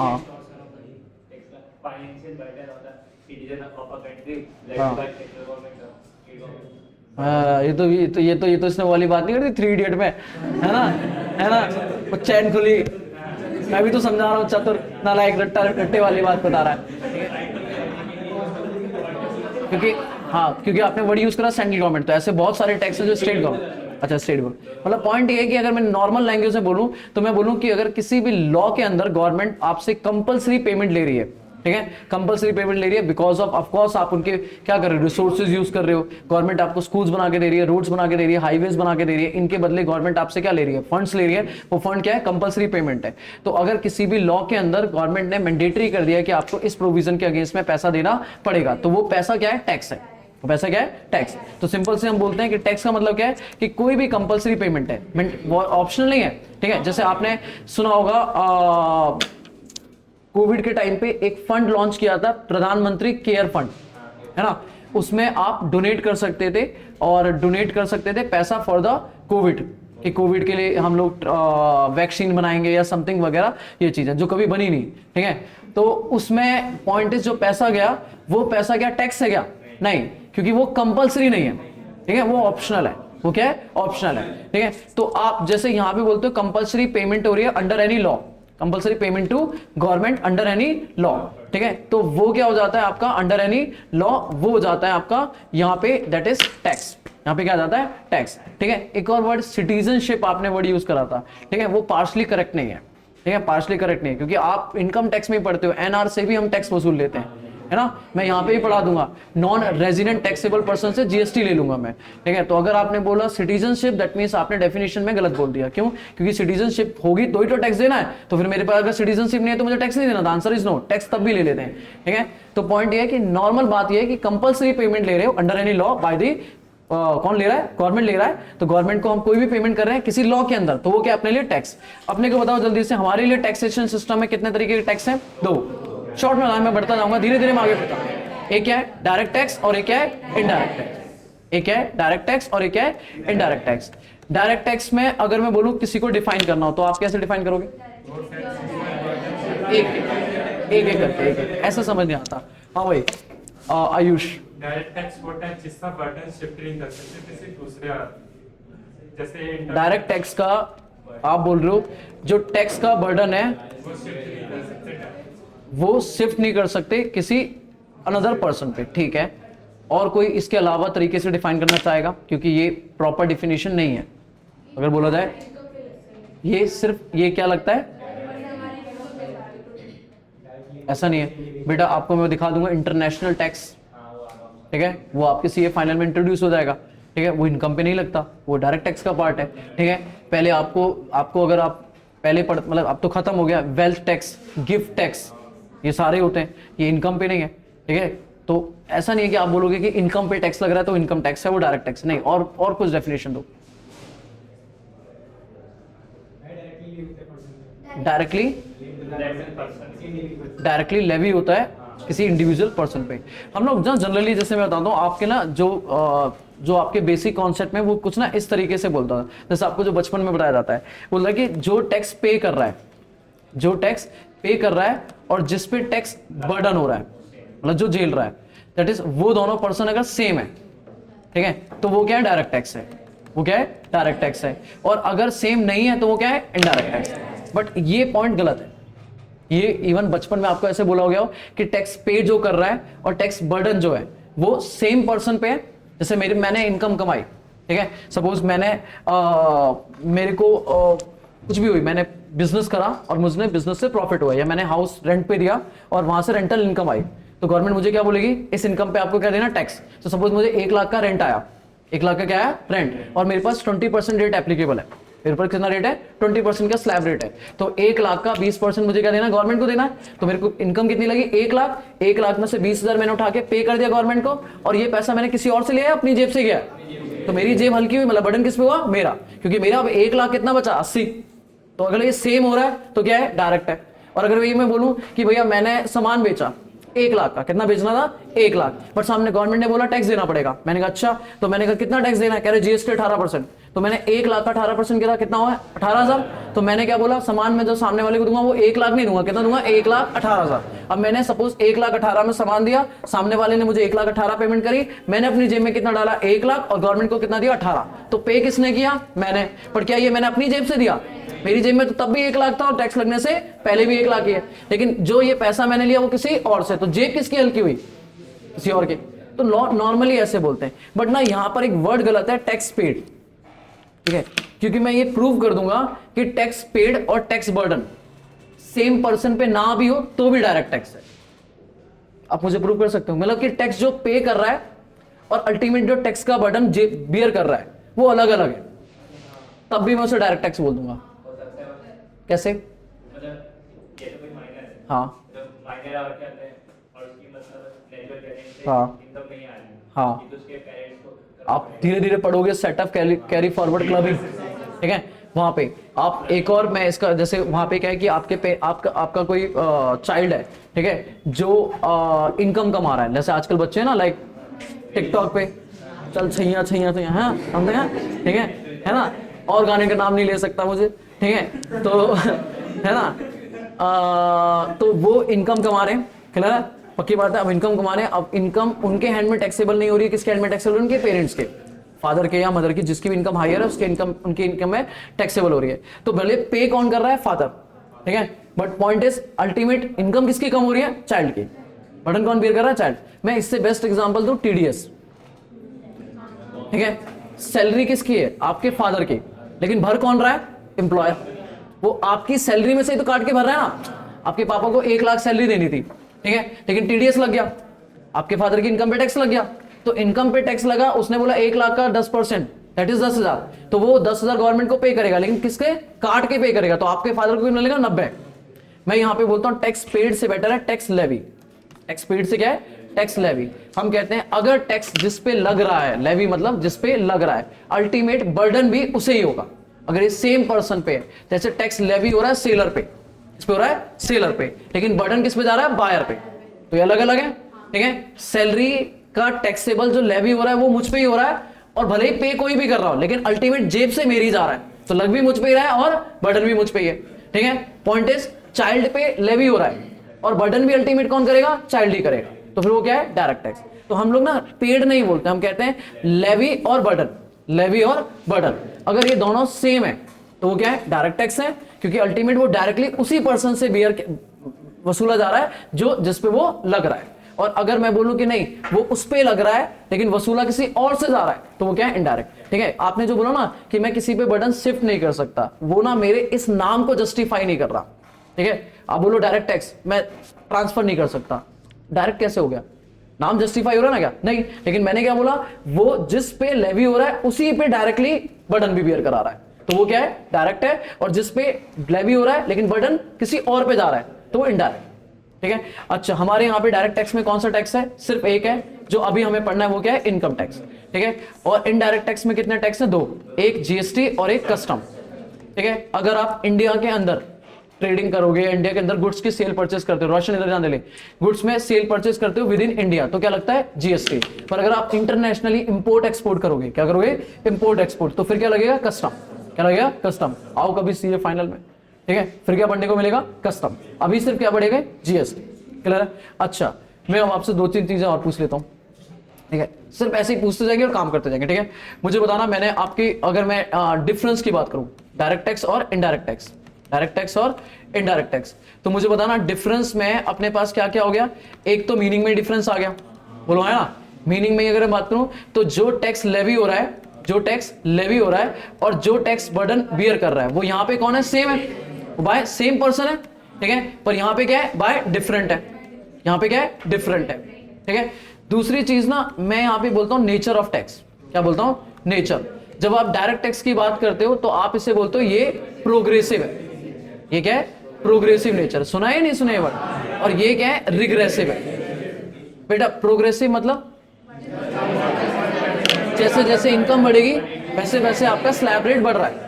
आप 2.5 लाख कमाओ 0, उससे ऊपर जाओगे 5, 10, 15, 20, 30, और 30 पे भी रुकता नहीं है, फिर आता है सरचार्ज, ठीक है। फिर ये सरचार्ज वो सब, तो जितनी इनकम बढ़ेगी आपका टैक्स का बर्डन उतना बढ़ता जाएगा। पर जीएसटी, 1 रुपए की सेल करो, 1 करोड़ की सेल करो, रेट क्या लगेगा? 18%।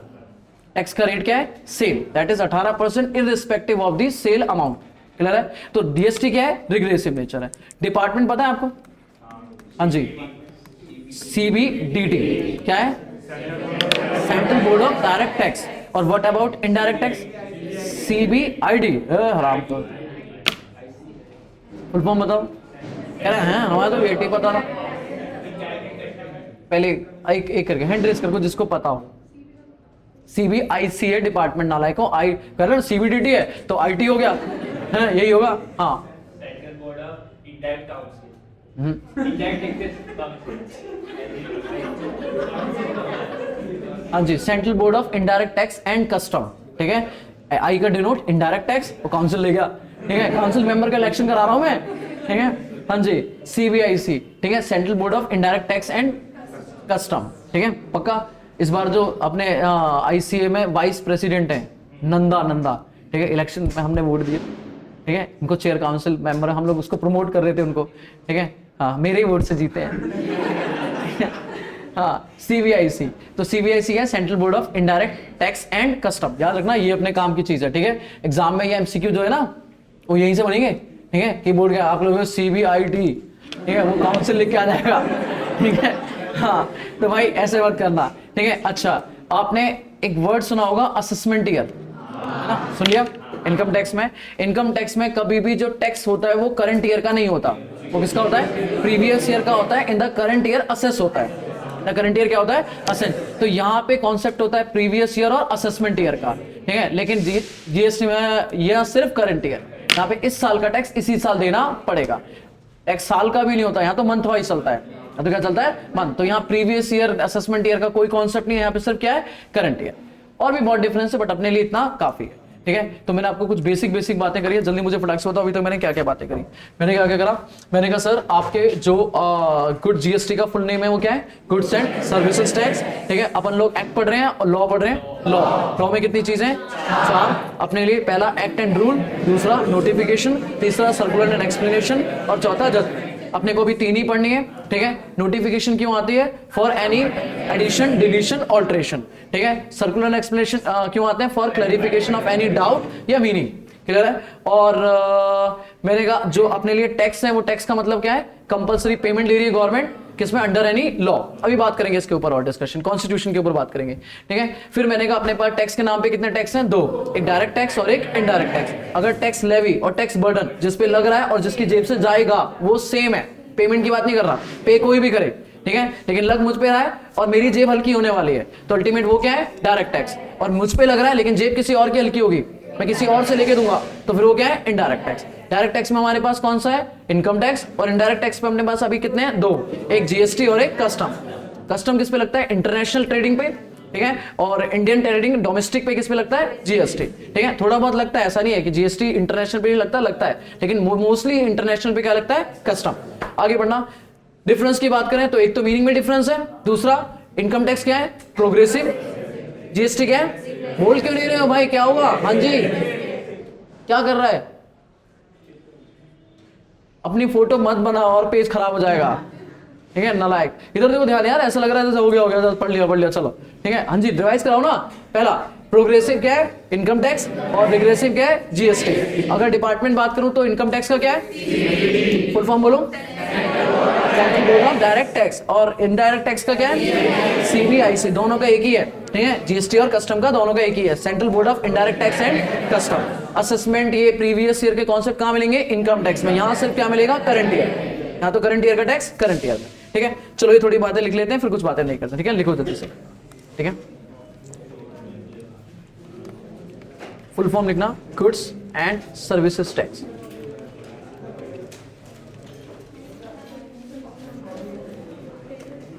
ठीक है। लिखो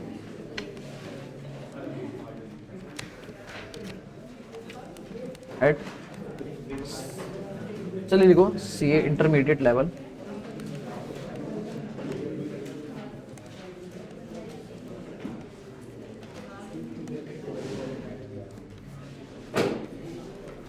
GST law, not act,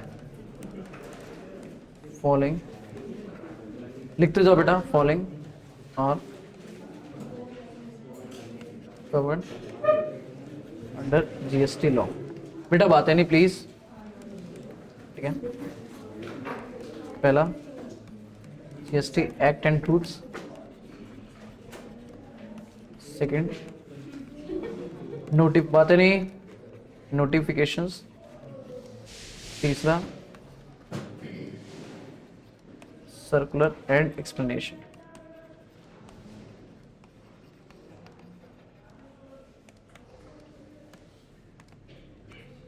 fourth judgement of court. ठीक है, इसे आप लिख सकते हो not in course.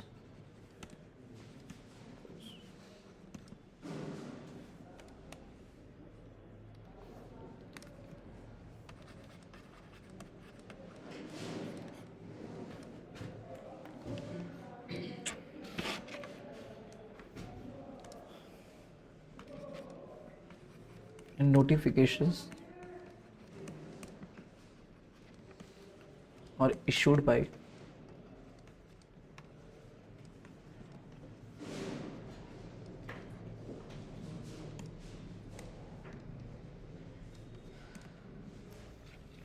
for any addition, deletion and alteration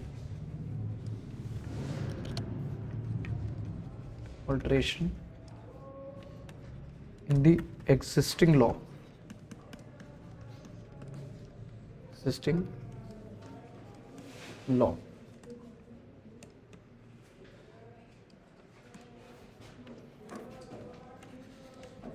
whereas जल्दी जल्दी लिखना बेटा, whereas सर्कुलर या एक्सप्लेनेशन और issued by government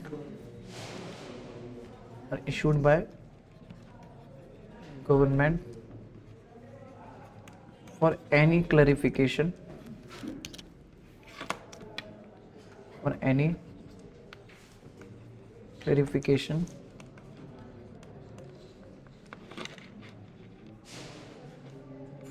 of doubt, meaning या interpretation of any provision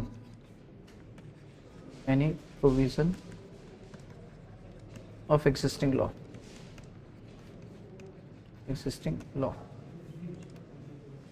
ठीक है, इम्पोर्टेंट। नोट लिखते जाओ बेटा please. Note amendment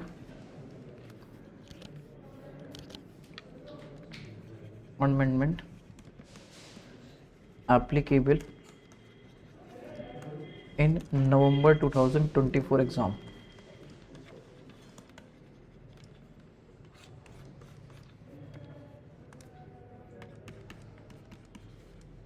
Finance Act 2023 applicable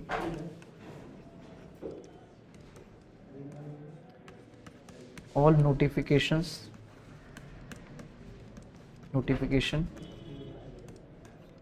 circular and explanation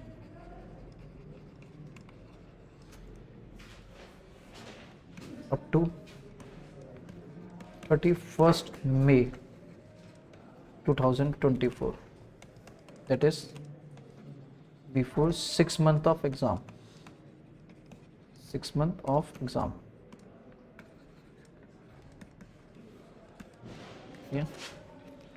तो ये दो चीजें ध्यान रखनी है आपको। फाइनेंस एक्ट 2023 एप्लीकेबल है आपके लिए, और जितनी भी नोटिफिकेशन सर्कुलर एक्सप्लेनेशन है 31 मई तक वो एप्लीकेबल है। ठीक है, तो कुछ बेसिक बातें जो हम एक साथ निपटाते जा रहे हैं। ठीक है,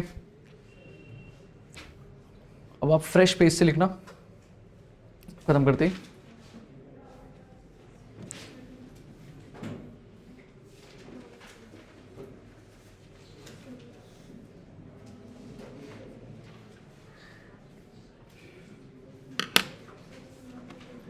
जीएसटी में अपने पास तीन चीजें होंगी। ठीक है, एक तो कॉपी होगी जिसमें ना हम शॉर्ट चार्ट्स बनाते जाएंगे।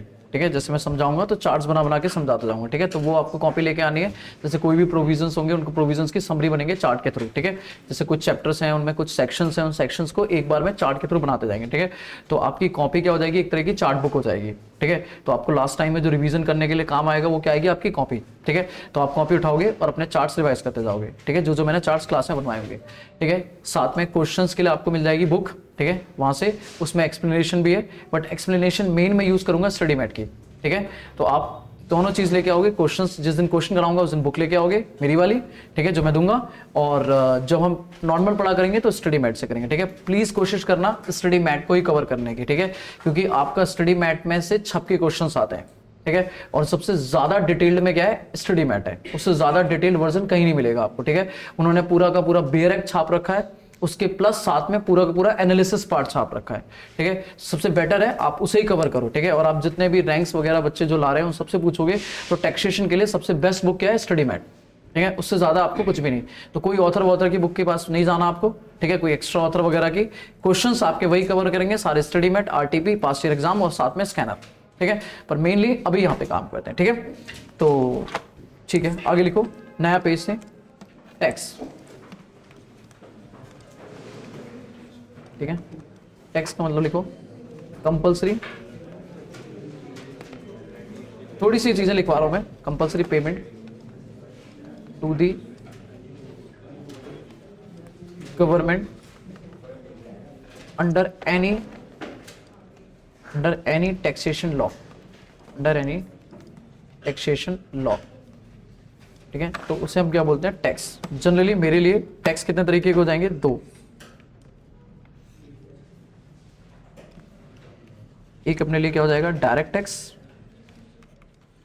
और एक क्या हो गया, इनडायरेक्ट टैक्स, ठीक है। सुनते जाना और लिखते जाना बस। डायरेक्ट टैक्स को हम डिफाइन करेंगे तो हम बोलेंगे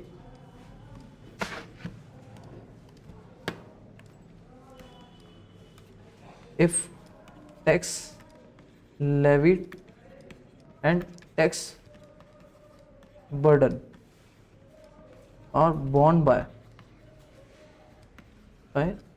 सेम पर्सन, तो वो क्या है, डायरेक्ट टैक्स है। If tax levied on one person, जिसे हम जनरली क्या बोलते हैं, सेलर। टैक्स लगता तो किस पे है, सेलर पे, but tax burden, tax burden on another person, जिसे हम बोलते हैं tax another, that is buyer, ठीक है। तो अगर लग किसी और पे रहा है और बर्डन कोई और बियर कर रहा है तो वो इनडायरेक्ट टैक्स है, और अगर आपका सेम हो रहा है तो वो क्या है, डायरेक्ट टैक्स है। आपके लिए यहां पे एग्जांपल में क्या है, इनकम टैक्स एक्ट 1961, ठीक है। और यहाँ पे आपके दो आ जाएंगे, एक आएगा आपका जीएसटी और एक आ जाएगा आपका जीएसटी और कस्टम, ठीक है। एक फटाक से 2 मिनट में डिफरेंस नोट करना जल्दी से इसको लिखने के बाद, ठीक है। फिर शुरू करते हैं कॉन्स्टिट्यूशन की बात, ठीक है।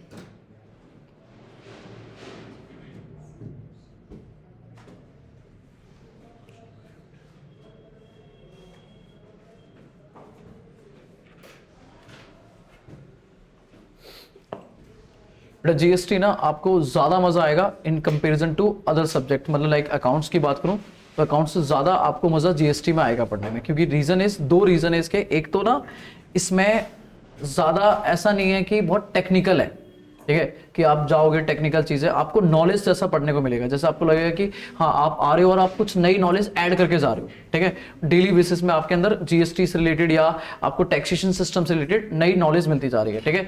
अगर बात करूँ तो इनकम टैक्स ना कंपेरेटिवली थोड़ा टफ पड़ता है, ठीक है, क्योंकि वहां पे थोड़े टेक्निकल चीजें आती हैं, यहाँ उतनी टेक्निकल नहीं है, ठीक है। लेकिन हाँ ऐसा भी नहीं है कि लेंदी नहीं है, ठीक है। आपके इंटरमीडिएट का सबसे बड़ा सब्जेक्ट अगर माना जाता है तो वो इनकम टैक्स है पूरा, क्योंकि ऑलरेडी इनकम टैक्स और जीएसटी मिला के बहुत बड़ा हो जाता है, ठीक है। ये 50 नंबर का है जरूर, बट आप देखना लेके जाएगा आपको 100 तक का, मतलब आपको फील आ जाएगी कि यार इस 50 नंबर में, ठीक है। ऐसे इनकम टैक्स पढ़ते पढ़ते फील आ जाएगा ये 300 नंबर का पेपर ये 50 में कैसे दे दिया, ठीक है। और भाई साहब आप फाइनल में पहुंच के तो आपको लगे है समंदर है ये तो, ठीक है, एंड मिल ही नहीं रहा, किनारा है ही नहीं। उसके बाद भी वो ना कहेगा सप्लीमेंट्री है, आपको पढ़ना हो तो पढ़ लेना। जो बच्चा कहेगा ना ना ना ये ना, ठीक है। तो लिखो जल्दी से, इसी में स्टार डाल के नीचे लिखो star, differences between direct tax and indirect tax.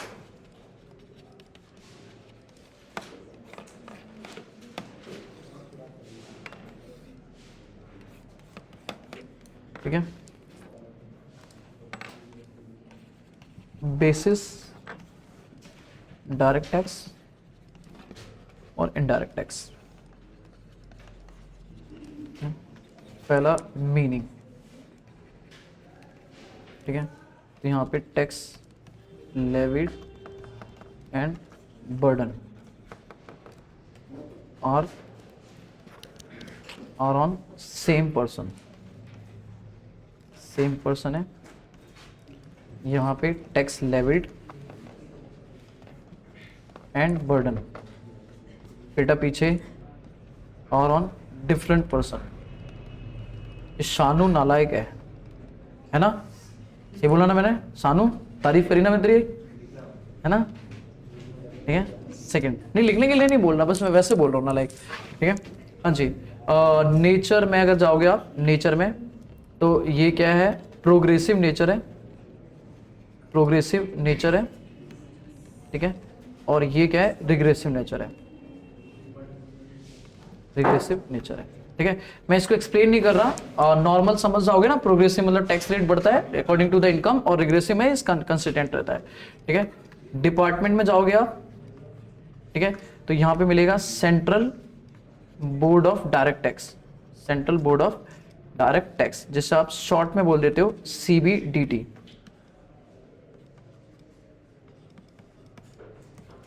ठीक है।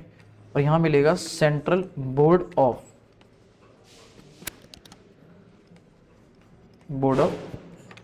Indirect tax and custom, CBIC।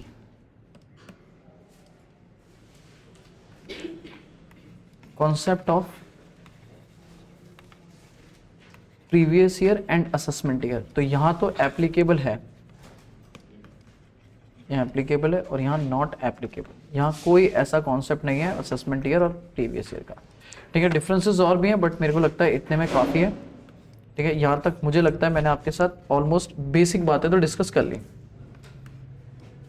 कि क्या होता है टैक्स, डायरेक्ट टैक्स क्या है, इनडायरेक्ट टैक्स क्या है, आपके बाकी लॉ की जजमेंट्स क्या हैं, कैसे काम कर रहे हैं, नोटिफिकेशन सर्कुलर क्या है। अब थोड़ी सी बात करते हैं अपने कॉन्स्टिट्यूशंस के ऊपर, ठीक है। हाँ जी, सुनना मेरी ध्यान से। इनकम टैक्स में भी आपने कॉन्स्टिट्यूशन के बारे में बात नहीं करी होगी, करिए कि नहीं करिए? हाँ करिए, थोड़ी सी करिए। अच्छा, यहाँ मैं अच्छी खासी बात करूंगा आपके साथ, ठीक है, क्योंकि वो भी होगी लेकिन यहाँ ज़्यादा करेंगे, ठीक है। मैं बिल्कुल तरीके से आगे बढ़ूंगा, ठीक है, ध्यान सुनना।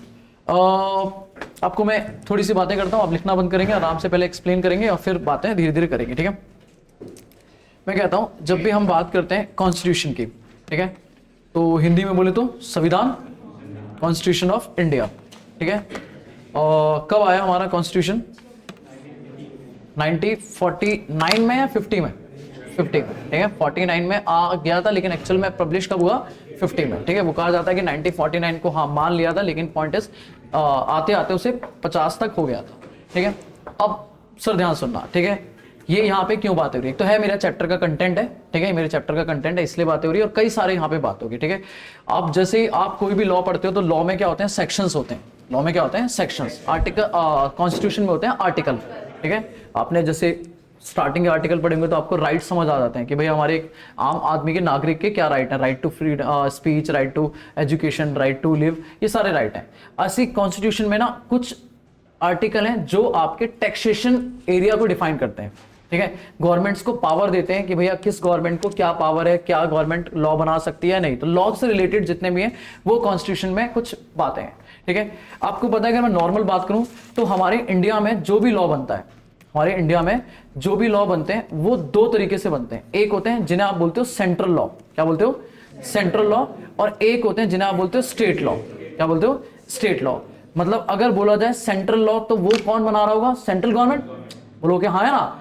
अभी जैसे हमारे यहाँ पे सेंट्रल गवर्नमेंट में कौन है, बीजेपी, ठीक है। लेकिन अगर मैं वही बात करूं कि स्टेट लॉ, तो स्टेट लॉ में हमारी दिल्ली में कौन है, आम आदमी पार्टी, क्लियर है। तो सेंट्रल लॉ जितने भी होंगे उनका जो भी कलेक्शन होगा, बेटा प्लीज ध्यान सुना, ये इंपॉर्टेंट बात है, ठीक है। जो भी कलेक्शन होगा वो सारा किसकी जेब में जाएगा, सेंट्रल गवर्नमेंट, और सेंट्रल गवर्नमेंट अपने खर्चे निकालेगी। जो भी सेंट्रल गवर्नमेंट के खर्चे हैं, लाइक सेंट्रल गवर्नमेंट को जो भी उनके खुद के हॉस्पिटल्स हैं, उनके खुद के ऑफिस, मतलब दैट इज डिपार्टमेंट्स हैं, जो उनकी मिनिस्ट्रीज हैं, और बाकी जो भी है उनके खर्चे निकलेंगे।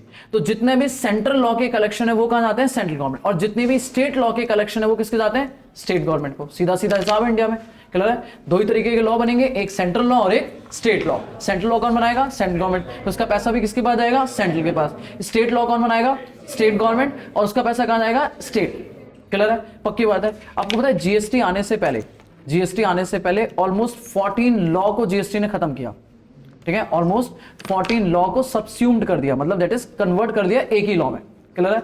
उन 14 लॉ में कुछ लॉ स्टेट के थे और कुछ सेंट्रल के थे, ठीक है। जैसे आपको बोलूं सर्विस टैक्स, ये सेंट्रल लॉ था। एक्साइज सेंट्रल लॉ था। वेट स्टेट गवर्नमेंट का था, ठीक है। ऐसे ही लग्जरी टैक्स, एंटरटेनमेंट टैक्स, बहुत सारे ऑक्ट्रोई वॉक्ट्रोई आपने बचपन में सुने होंगे, ये सारे टैक्स खत्म हो गए, सिर्फ एक टैक्स लगा, one nation one tax, that is GST, clear है। तो मैंने ये बात क्यों बताई, क्योंकि अपने पास पावर है कहां पे, सेंट्रल को लॉ बनाने की, और स्टेट। अब नाउ क्वेश्चन इज ये पावर देता कौन है, ठीक है। तो ये पावर कौन देता है, कॉन्स्टिट्यूशन।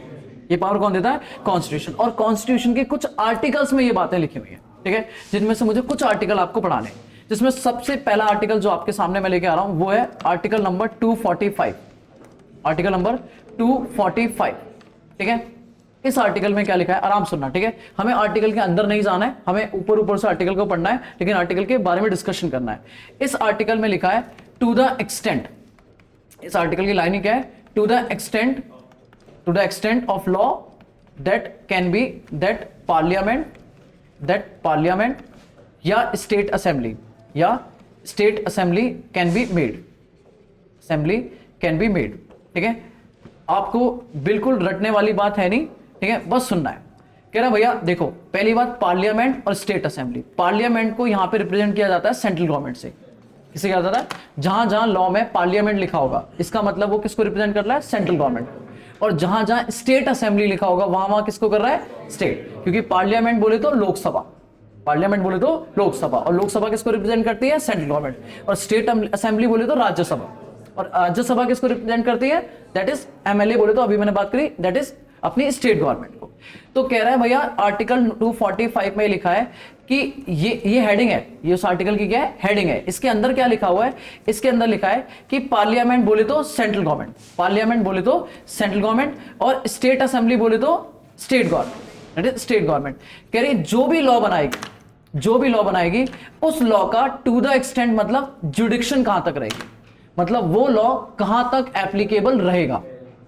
इस आर्टिकल में क्या लिखा हुआ है कि जब भी कोई भी गवर्नमेंट, चाहे वो सेंट्रल हो या स्टेट हो, वो अगर कोई लॉ बनाती है तो उसकी पावर कहां तक है वो लॉ को एप्लीकेबल कराने की, एरिया कहां तक है। तो आप बताओ सेंट्रल की पावर कहां तक होगी, जल्दी बोलो।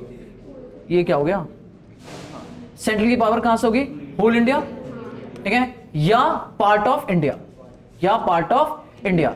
वो चाहे तो पूरे इंडिया पे लॉ एप्लीकेबल करा सकते हैं, या चाहे तो इंडिया के कुछ स्टेट या कुछ, जैसे होता ना, हमने कई लॉ पढ़े हैं, जैसे आपके साथ कॉन्ट्रैक्ट एक्ट ही है शायद, मेरे को नहीं पता, जिसमें लिखा all India accept Jammu and Kashmir.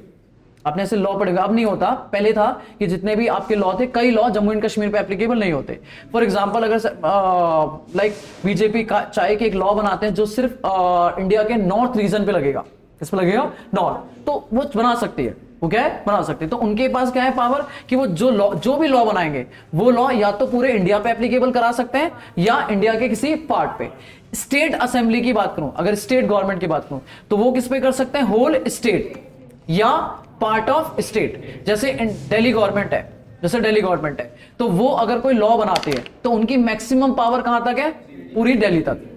That is कहां तक? दिल्ली। दिल्ली की जहां जहां बाउंड्री है, दिल्ली के जहां जहां बॉर्डर है, उससे पहले पहले वो लॉ क्या रहेगा? एप्लीकेबल रहेगा। या हो सकता है कि वो दिल्ली में भी एरिया स्पेसिफाई कर दे कि दिल्ली में भी साउथ दिल्ली में एप्लीकेबल है।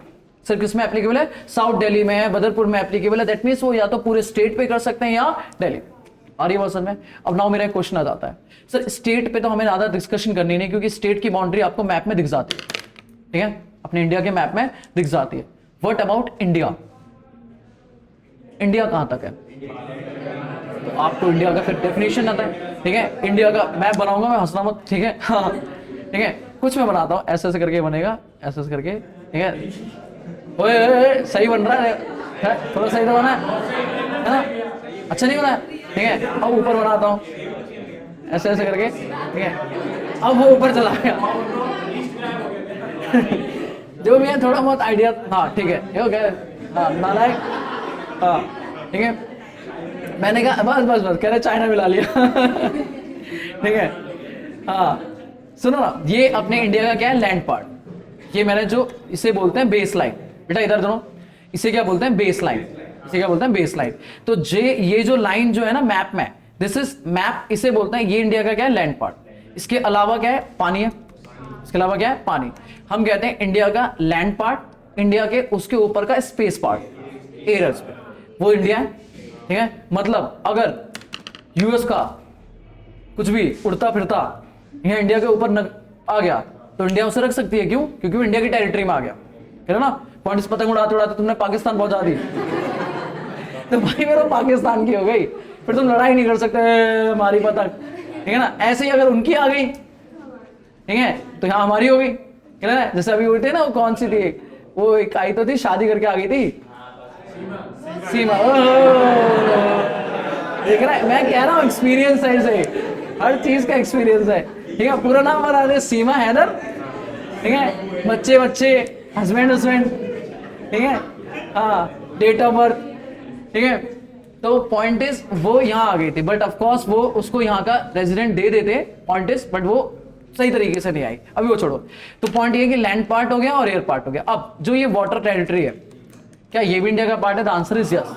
कहता है जो बेस लाइन से जो इंडिया के बेस लाइन से जितना भी 12 नॉटिकल माइल है, सेम चाहे आपने इनकम टैक्स में भी ये बातें पढ़ी होंगी, 12 नॉटिकल माइल तक जो एरिया है, 12 नॉटिकल माइल बोले तो एक नॉटिकल माइल कितना होता है? 1.85 किलोमीटर के आसपास होता है, ठीक है। अगर आप गूगल करोगे, मुझे एग्जैक्टली नहीं आ रहा, पर आप गूगल करो तो शायद, हाँ 12 का 22 होता है, बस ये पता लगा है। एक न्यूटिकल माइल कितना होता है ये पता लगाओ ना, पढ़ा करो एक बार, गूगल करो। नहीं ऐसे करो, गूगल प्रॉपर चेक। 1.852 ना, हाँ, तो मतलब अप्रोक्सीमेटली 1.85 किलोमीटर होता है, ठीक है। तो 12 न्यूटिकल, इधर सुन लो, हाँ जी, 12 न्यूटिकल माइल तक जो वाटर एरिया है वो क्या है? इंडिया का पार्ट है। मतलब अगर इस एरिया में, दैट इज 22 किलोमीटर तक अगर कुछ भी हो रहा होगा तो क्या माना जाएगा? इंडिया में। ये बातें क्यों पढ़ रहे हैं बेटा? बहुत इंपॉर्टेंट है, ध्यान समझना। अगला आएगा प्लेस ऑफ सप्लाई, ठीक है। कि अगर मैं सोचो, मैं समुद्र से, मैंने कहा भाई इंडिया छोड़ के मैं समुद्र से सामान बेचूंगा, मैंने कहा चलो बेटा चलते हैं वहां पानी में बैठ के जहाज में पढ़ाई करेंगे, ठीक है, और वहां मैं तुम्हारी फीस की स्लिप काटूंगा। तो भाई मैंने इंडिया में पढ़ाया, इंडिया के बाहर पढ़ाया? इंडिया में पढ़ाया। क्यों? वैसे कैसे इंडिया में पढ़ाया? मैप लगाओ ना। अगर 22 किलोमीटर के अंदर अंदर मेरी नाव डूब रही चल रही होगी, ठीक है, तो इंडिया में पढ़ा रहा हूं, और सोचो मैं आधा पढ़ाते पढ़ाते बाहर निकल गया तो फिर इंडिया में नहीं है। लेकिन यही बात खत्म नहीं होती। आपने शायद इनकम टैक्स में इतना ही पढ़ा होगा, ठीक है, बट जीएसटी इससे आगे जाता है। कहता है भाई साहब 12 न्यूटिकल माइल, उसके बाद आता है 200, उसके बाद क्या आता है? 200 न्यूटिकल माइल, ठीक है। दैट इज, अब इसको 200 इंटू 1.85 किलोमीटर करोगे, जो भी किलोमीटर आएगा, कह रहा वो भी इंडिया का एरिया है, वो भी इंडिया का एरिया है, but only for oil, only for oil purpose. कि अगर इनकी इस एरिया में कोई भी ऑयल रिक्स लगी है, ऑयल रिफाइनरी वगैरह मशीन लगी है, तो वो माना जाएगा उसका जो ऑयल एक्सट्रैक्ट हो रहा है वो किसका पार्ट है? इंडिया का। मतलब उससे जो भी टैक्स वैक्स वसूलना है, जो भी इनकम वगैरह लेनी है, वो इंडियन गवर्नमेंट अपने कंट्रोल में ले सकती है, ठीक है, वो अपने गवर्नमेंट में ले सकती है। तो पॉइंट ये है कि इंडिया का पार्ट क्या है? एक तो लैंड पार्ट है, एक क्या है? एयर स्पेस, फिर प्लस 12 न्यूटिकल माइल, वो तो इंडिया का ही है, प्लस 200 न्यूटिकल माइल, इसे बोलते हैं EEZ एरिया। क्या बोलते हैं? EEZ, एक्सक्लूसिवली इकोनॉमिक जोन, क्या बोलते हैं, सब लिखवा दूंगा मैं, एक्सक्लूसिवली इकोनॉमिक जोन। ये 3 पार्ट भी अगर मैं बात करूं तो ये जो 200 न्यूटिकल है, ये सिर्फ किसके है, only for oil rigs, only for oil rigs. अच्छा, तो मतलब अगर सेंट्रल गवर्नमेंट लॉ बनाना चाहे तो कहां तक बना सकती है, सिर्फ इंडिया लैंड पार्ट तक या टेरिटोरियल वाटर, वो जो लॉ बनाएगी होल इंडिया, तो होल इंडिया का मतलब सिर्फ यही नहीं है कि सिर्फ इंडिया तक लग रहा है, वो क्या लग रहा है, इंडिया के पानी वाले एरिया तक भी लग रहा है। और अगर 200 न्यूटिकल माइल में कोई ऑयल रिग्स है तो उस पर भी वो लॉ लग जाएगा, पक्की बात है। तो ये बात कहां लिखी है, आर्टिकल नंबर 245, सुन रहे हैं ना अभी, ठीक है। अब आता है अगला लॉ, अगला article, article number 246, article number 246, ये किसी को आइडिया, हाँ जी, बस एक बच्चे को, नहीं हैंड रेस करो, दो को क्यों भाई, 2 ही को क्यों है, 3 बाकियों को क्यों नहीं है, ठीक है। आर्टिकल नंबर 246,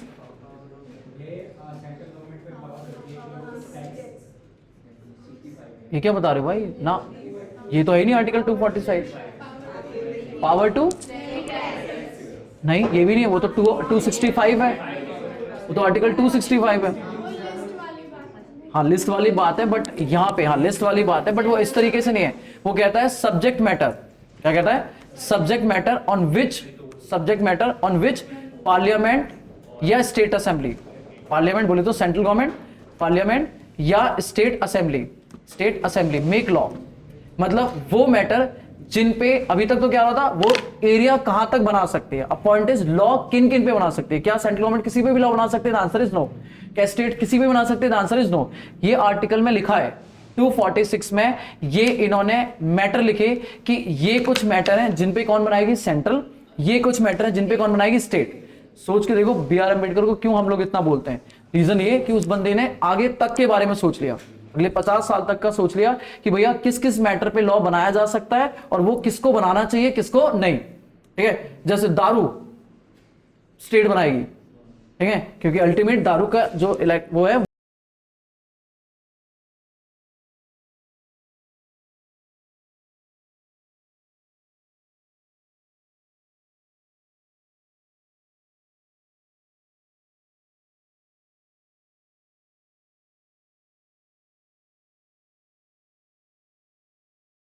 इन्होंने, ठीक है, एक लिस्ट दे रखी है, अभी आना जाएगा,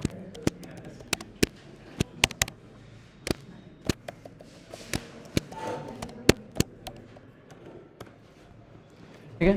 तो एक लिस्ट है जो कहां पे लिखी हुई है, 7th शेड्यूल में, कहां पे, 7th शेड्यूल में एक लिस्ट है, ठीक है, ये सब याद करा दूंगा मैं, 7th शेड्यूल में, उसमें 3 लिस्ट दी हुई है, कितनी लिस्ट है, 3। अब नाम बताना, एक है यूनियन लिस्ट, एक है स्टेट लिस्ट और एक है कॉन्करेंट लिस्ट, एक क्या है, कॉन्करेंट लिस्ट। मुझे जल्दी बताना, अगर यूनियन लिस्ट कोई मैटर लिखा हुआ है तो उस पे लॉ कौन बनाएगा, दैट इज यूनियन लिस्ट में जो पावर है वो किसके पास है, सेंट्रल गवर्नमेंट के पास, कि भैया यूनियन लिस्ट में जो भी मैटर लिखे हैं उसके ऊपर लॉ कौन बना सकता है, सेंट्रल गवर्नमेंट। जो स्टेट लिस्ट में मैटर है उन पे कौन बनाएगी, स्टेट गवर्नमेंट। और जो कॉन्करेंट लिस्ट है उसमें दोनों बना सकते हैं, सेंट्रल भी बना सकता है और स्टेट भी, सेंट्रल गवर्नमेंट भी बना सकती है और स्टेट गवर्नमेंट। इनकम टैक्स कौन से शेड्यूल में, कौन सी एंट्री, एंट्री नंबर 82, याद रखना ये एमसीक्यू बन जाएगा, एंट्री नंबर 82 के अंदर आपके यूनियन लिस्ट में इनकम टैक्स है ना। अच्छा, अब कॉन्करेंट लिस्ट में एक बात बताओ, दोनों बना सकते हैं, सेंट्रल भी और स्टेट भी, लेकिन अगर डिस्प्यूट हो गया तो, सर अगर मैंने लॉ बना दिया, सपोज सेंट्रल ने भी बना दिया, कोई लॉ, कोई मैटर है जिसपे सेंट्रल स्टेट दोनों बना सकती है, सेंट्रल ने भी लॉ बना दिया, बीजेपी ने बना दिया और आम आदमी पार्टी ने ठोक के बना दिया, और दोनों में मैच करेगा क्या, एकदम कुछ ना कुछ अपोजिट जाएगा।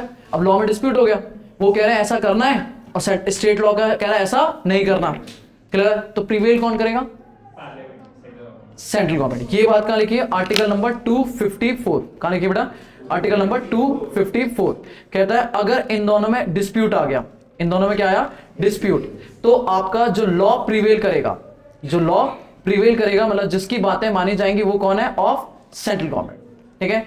ये कहां लिखा है, 254 आर्टिकल में, कहां लिखा है बेटा, जल्दी बोलो, 254। तो पता है इसकी भी एक एक्सेप्शन है, इसकी भी एक एक्सेप्शन है, कोई बताएगा, नहीं, स्टेट गवर्नमेंट का लॉ मतलब कभी प्रिवेल नहीं करेगा, हाँ अगर इसमें डिस्प्यूट हुआ, आपने बोला सेंट्रल लड़ाई हो गई, तो हमेशा सेंट्रल गवर्नमेंट प्रिवेल करेगा। क्या आंसर इज यस, यही है? Answer is no.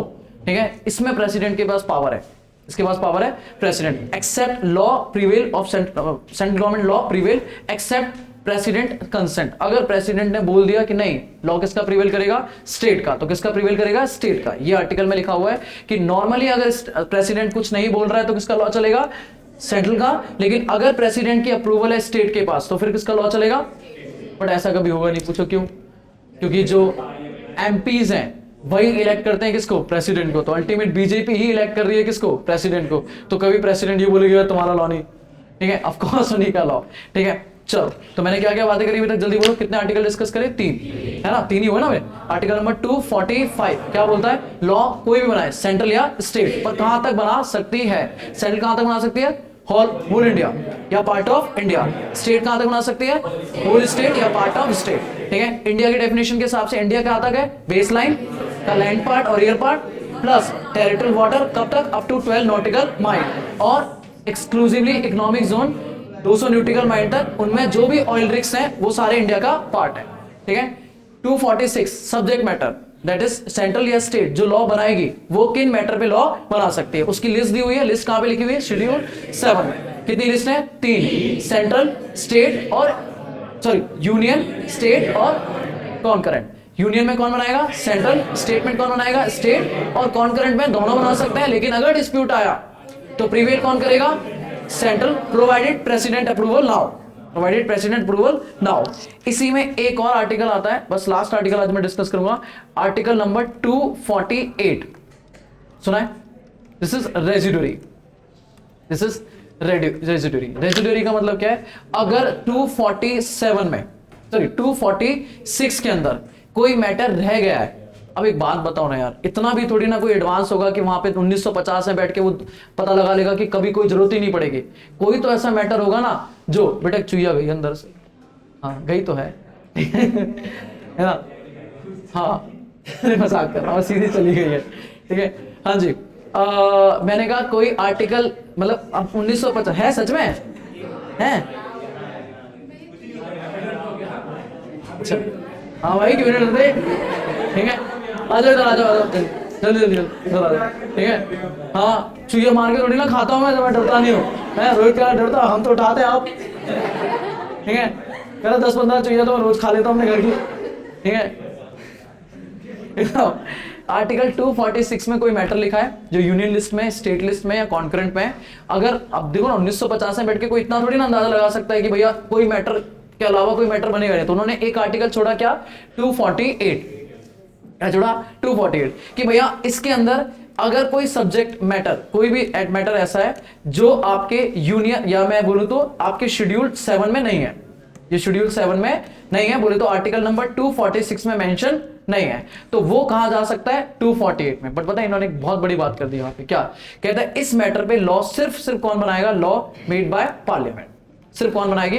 पार्लियामेंट। मतलब फ्यूचर में, अगर फ्यूचर में इस पे entry number 87, entry number sorry 97, entry number 97 कहता है भैया इसमें एक ही एंट्री है 97, कह रहा है कोई भी रेजिडुरी मैटर बचा है तो उस पे स्पेशल पावर किसके पास है? सेंट्रल। मतलब जितने मैटर वहां लिखे हैं स्टेट के पास, सिर्फ स्टेट उन्हीं पे बना सकते, उससे ज्यादा नहीं। अगर सेंट्रल को कल को लगा, बीजेपी को लगा कि क्या फालतू के इलेक्शन, हर साल हम ही तो जीतेंगे, ठीक है, तो हटाओ इलेक्शन, तो वो लॉ बना सकते हैं कहां पर? दैट इज रेजिडुरी सेक्शन 97 के अंदर बना सकते हैं। बट वो कॉन्स्टिट्यूशन राइट है, वो छिन जाएगा। ठीक है, तो वो नहीं बना सकते, उसके अगेंस्ट नहीं बना सकते, वरना अभी तक तो बना चुके होते, है ना? अभी तक तो हम कहते हैं जिंदगी भर के लिए कौन? बीजेपी। बात खत्म। तो भैया जल्दी बताओ आर्टिकल 248 में, क्योंकि ये बातें मैं क्यों बता रहा हूं पता है, जब मैं जीएसटी की बात करूंगा ना तो तब आपसे मैं पूछूंगा कि जीएसटी में अमेंडमेंट क्यों आई। पता है जीएसटी इन सब में से कहीं भी नहीं है, ठीक है, उसके लिए नए आर्टिकल इंसर्ट किए गए। तो कुछ तो रीजन होगा ना कि इन सब में से कहीं भी नहीं आ रहा। पता है वो रीजन ये है, सेंट्रल और स्टेट, क्योंकि जीएसटी से पैसा दोनों का मारा जा रहा था, किसका? सेंट्रल का भी और स्टेट का भी। तो एक ऐसा लॉ बनाना था जिसमें दोनों को पैसा मिले और दोनों की चले। और आप देखो तीनों में से कहीं भी एक भी ऐसी जगह नहीं है जहां पे स्टेट और सेंट्रल दोनों एक साथ चल रहे हो। भाई साहब प्रीवेल कौन करेगा? आपने तो बना दिया मिलके, कल को मोदी गवर्नमेंट ने एक फाइनेंस एक्ट पाल का और कह रहे सारा पैसा सेंट्रल गवर्नमेंट को मिलेगा, फिर स्टेट करेगा अरे हमारे से तो अगेंस्ट हो गया, तो प्रीवेल कौन करेगा? तो पैसा किसको जाएगा? तो फिर बेकार हो गया आपका लॉ। तो बात समझे? तो बेकार की पावर है ना यार स्टेट के पास कॉन्करेंट में। तो वो तो तब है जब हमारा भाईचारा चल रहा हो कि भाई साहब आप हमारे अगेंस्ट नहीं बनाओगे, लेकिन वो तो कभी भी बदल जाएंगे। क्लियर है? पक्की बात है। तो पॉइंट इज आर्टिकल। एक और लास्ट पॉइंट है आर्टिकल नंबर 265, आर्टिकल नंबर 265, ठीक है। दिस इज लास्ट जो आर्टिकल पढ़ रहा हूं। इस आर्टिकल के अंदर क्या है? कह रहा है no tax shall be collected, no tax shall be collected by any government, shall be collected by any government without authority of law, without authority of law। भाई साहब हमने ना 246 के अंदर अथॉरिटी ऑफ लॉ, हमने 246 के अंदर 248 के अंदर गवर्नमेंट्स को पावर दे दी कि आप लॉ बना सकते हो। क्लियर है? अब गवर्नमेंट ने कहा अच्छा ठीक है लॉ बना सकते हैं, मतलब हम टैक्स वसूल सकते हैं। उन्होंने ठीक है, तो उन्होंने कहा भाई साहब ऐसा है जो भी पर्सन कुछ भी करेगा, मतलब चाहे कोई भी एक XYZ एक एग्जांपल ले लो, XYZ काम करेगा उसको टैक्स देना पड़ेगा। ठीक है, अगर सपोज इनकम टैक्स नहीं होता तो उन्होंने क्या बोला, जो भी इनकम कमाओगे उस पर टैक्स देना पड़ेगा। तो क्या वो टैक्स ले सकते हैं डायरेक्टली? पावर है उनके पास, ले सकते हैं, पर उस पावर को एक्सरसाइज करने के लिए आपको क्या बनाना पड़ेगा? लॉ। आपके पास पावर है टैक्स वसूलने की, बट इट डजंट मीन ना कि आप पावर को सीधा डायरेक्टली यूज करोगे। आप पावर को एक सिस्टमैटिकली तरीके से क्या करोगे? यूज करोगे। तो 246 में क्या दिया? पावर। 246 में क्या है? पावर टू मेक लॉ या टू कलेक्ट टैक्स। लेकिन टैक्स कलेक्ट करने के लिए उस पावर को यूज करने के लिए मतलब उन्होंने बोला कि भैया इनकम पे कोई भी टैक्स वसूलना है तो आपके ऊपर 246 एंट्री नंबर 82 में पावर है सेंट्रल के पास, वो वसूल सकती है। तो आप उस पावर को डायरेक्टली नहीं यूज कर सकते ना, आपको उसके लिए प्रॉपर एक क्या बनाना पड़ेगा? एक्ट, जो बना आपका 1961 का कानून। ऐसे ही जीएसटी वसूलनी है तो डायरेक्टली नहीं वसूल सकते, आपको पहले क्या बनाना पड़ेगा? लॉ। क्लियर है? तो ये आर्टिकल 265 में लिखा है कि पावर कहां है? 246 में, लेकिन उस पावर को एक्सरसाइज करने के लिए आपको क्या करना पड़ेगा? लॉ। और लॉ के बिना, विदाउट अथॉरिटी ऑफ लॉ, जब तक लॉ आपको परमिट नहीं करेगा तब तक आप 1 रुपए का भी टैक्स किसी से कंपलसरी नहीं ले सकते हो। दैट मींस आपको पहले लॉ बनाना पड़ेगा और फिर टैक्स। जल्दी बोलो कितने आर्टिकल कवर कर लिए? बस आज की क्लास में इतना ही। पहला 245 जो क्या बोलता है? एरिया, दैट इज जुडिक्शन, कि कोई भी लॉ बनेगा तो वो किस तक एप्लीकेबल रहेगा। लॉ कौन कौन बनाएगा? सेंट्रल और स्टेट। तो सेंट्रल के लॉ कहां तक जा सकते हैं?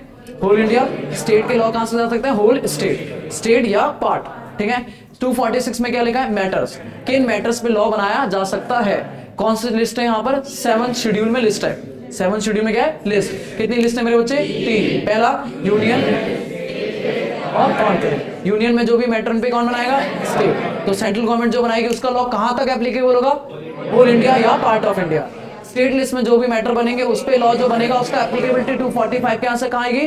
होल स्टेट या पार्ट ऑफ स्टेट। कॉन्करेंट में कौन बना सकता है? दोनों, स्टेट भी और यूनियन भी। बट अगर प्रीवेल कर, दैट इज डिस्प्यूट हुआ तो आर्टिकल नंबर 254 प्रीवेल किसका करेगा? लेकिन अगर पार्लियामेंट प्रेसिडेंट की एक्सेप्टेंस मिल गई तो किसका हो जाएगा? स्टेट का। सर 248 क्या है? रेजिडरी। अभी तक इसमें कोई भी एंट्री नहीं है, दैट इज एंट्री नंबर 97 के अंदर मैटर क्या है? खाली पड़ा हुआ है। ठीक है, बट अगर कल को कोई मैटर आया भी तो वो लॉ सिर्फ और सिर्फ कौन बनाएगा? पार्लियामेंट। क्लियर है? पक्की बात। और 265 कहता है पावर दे दी हमने, लेकिन पावर को यूज करने के लिए आपको पहले क्या बनाना पड़ेगा? लॉ। और फिर लॉ बना के आप क्या कर सकते हो? टैक्स वसूल सकते हो। अब जीएसटी अगर मैं बताऊंगा तो जीएसटी इनमें से कहीं भी फिट नहीं हो रहा। ठीक है, और उसके लिए हमने अपना कॉन्स्टिट्यूशन अमेंड किया था। जो बड़ी बात हुई थी ना, मोदी ने किस टाइम वाहवाही हुई थी, वो रीजन यही थे कि हमारा कॉन्स्टिट्यूशन अमेंड हुआ था। बट वो मोदी की ना मीडिया है बस बेसिकली। ठीक है, कि भैया बताओ हमारा संविधान अमेंड कर दिया। ठीक है, तो आपको बताओ ना, कॉन्स्टिट्यूशन अमेंडमेंट एक्ट जो आया था वो था 101, उससे 100 टाइम्स पहले अमेंड हो चुका था। ठीक है ना, तो वो तो मोदी को फ्रेम दे दिया गया कि हाँ भैया अमेंडमेंट कर दिया। अमेंडमेंट तो बेटा 100 तो ये तो 101 बार अमेंडमेंट है, इसका मतलब इससे पहले अमेंड कई बार हो चुका है। ठीक है, तो कोई बड़ी बात नहीं, अमेंडमेंट हो जाता है, कॉन्स्टिट्यूशन अमेंड हो रखा है, कई बार हो रखा है, तो उसकी वजह से कुछ नए आर्टिकल इंसर्ट हुए, तो उनकी बात करेंगे अगली क्लास में। आज के लिए इतना ही। ठीक है, और बाकी अगर कोई डाउट होगा तो वो कल अपनी अकाउंट्स और इसी तरीके से जीएसटी चलता रहेगा। ठीक है, चलो इसकी नोटिंग वोटिंग बाद में करेंगे। हाँ बेटा।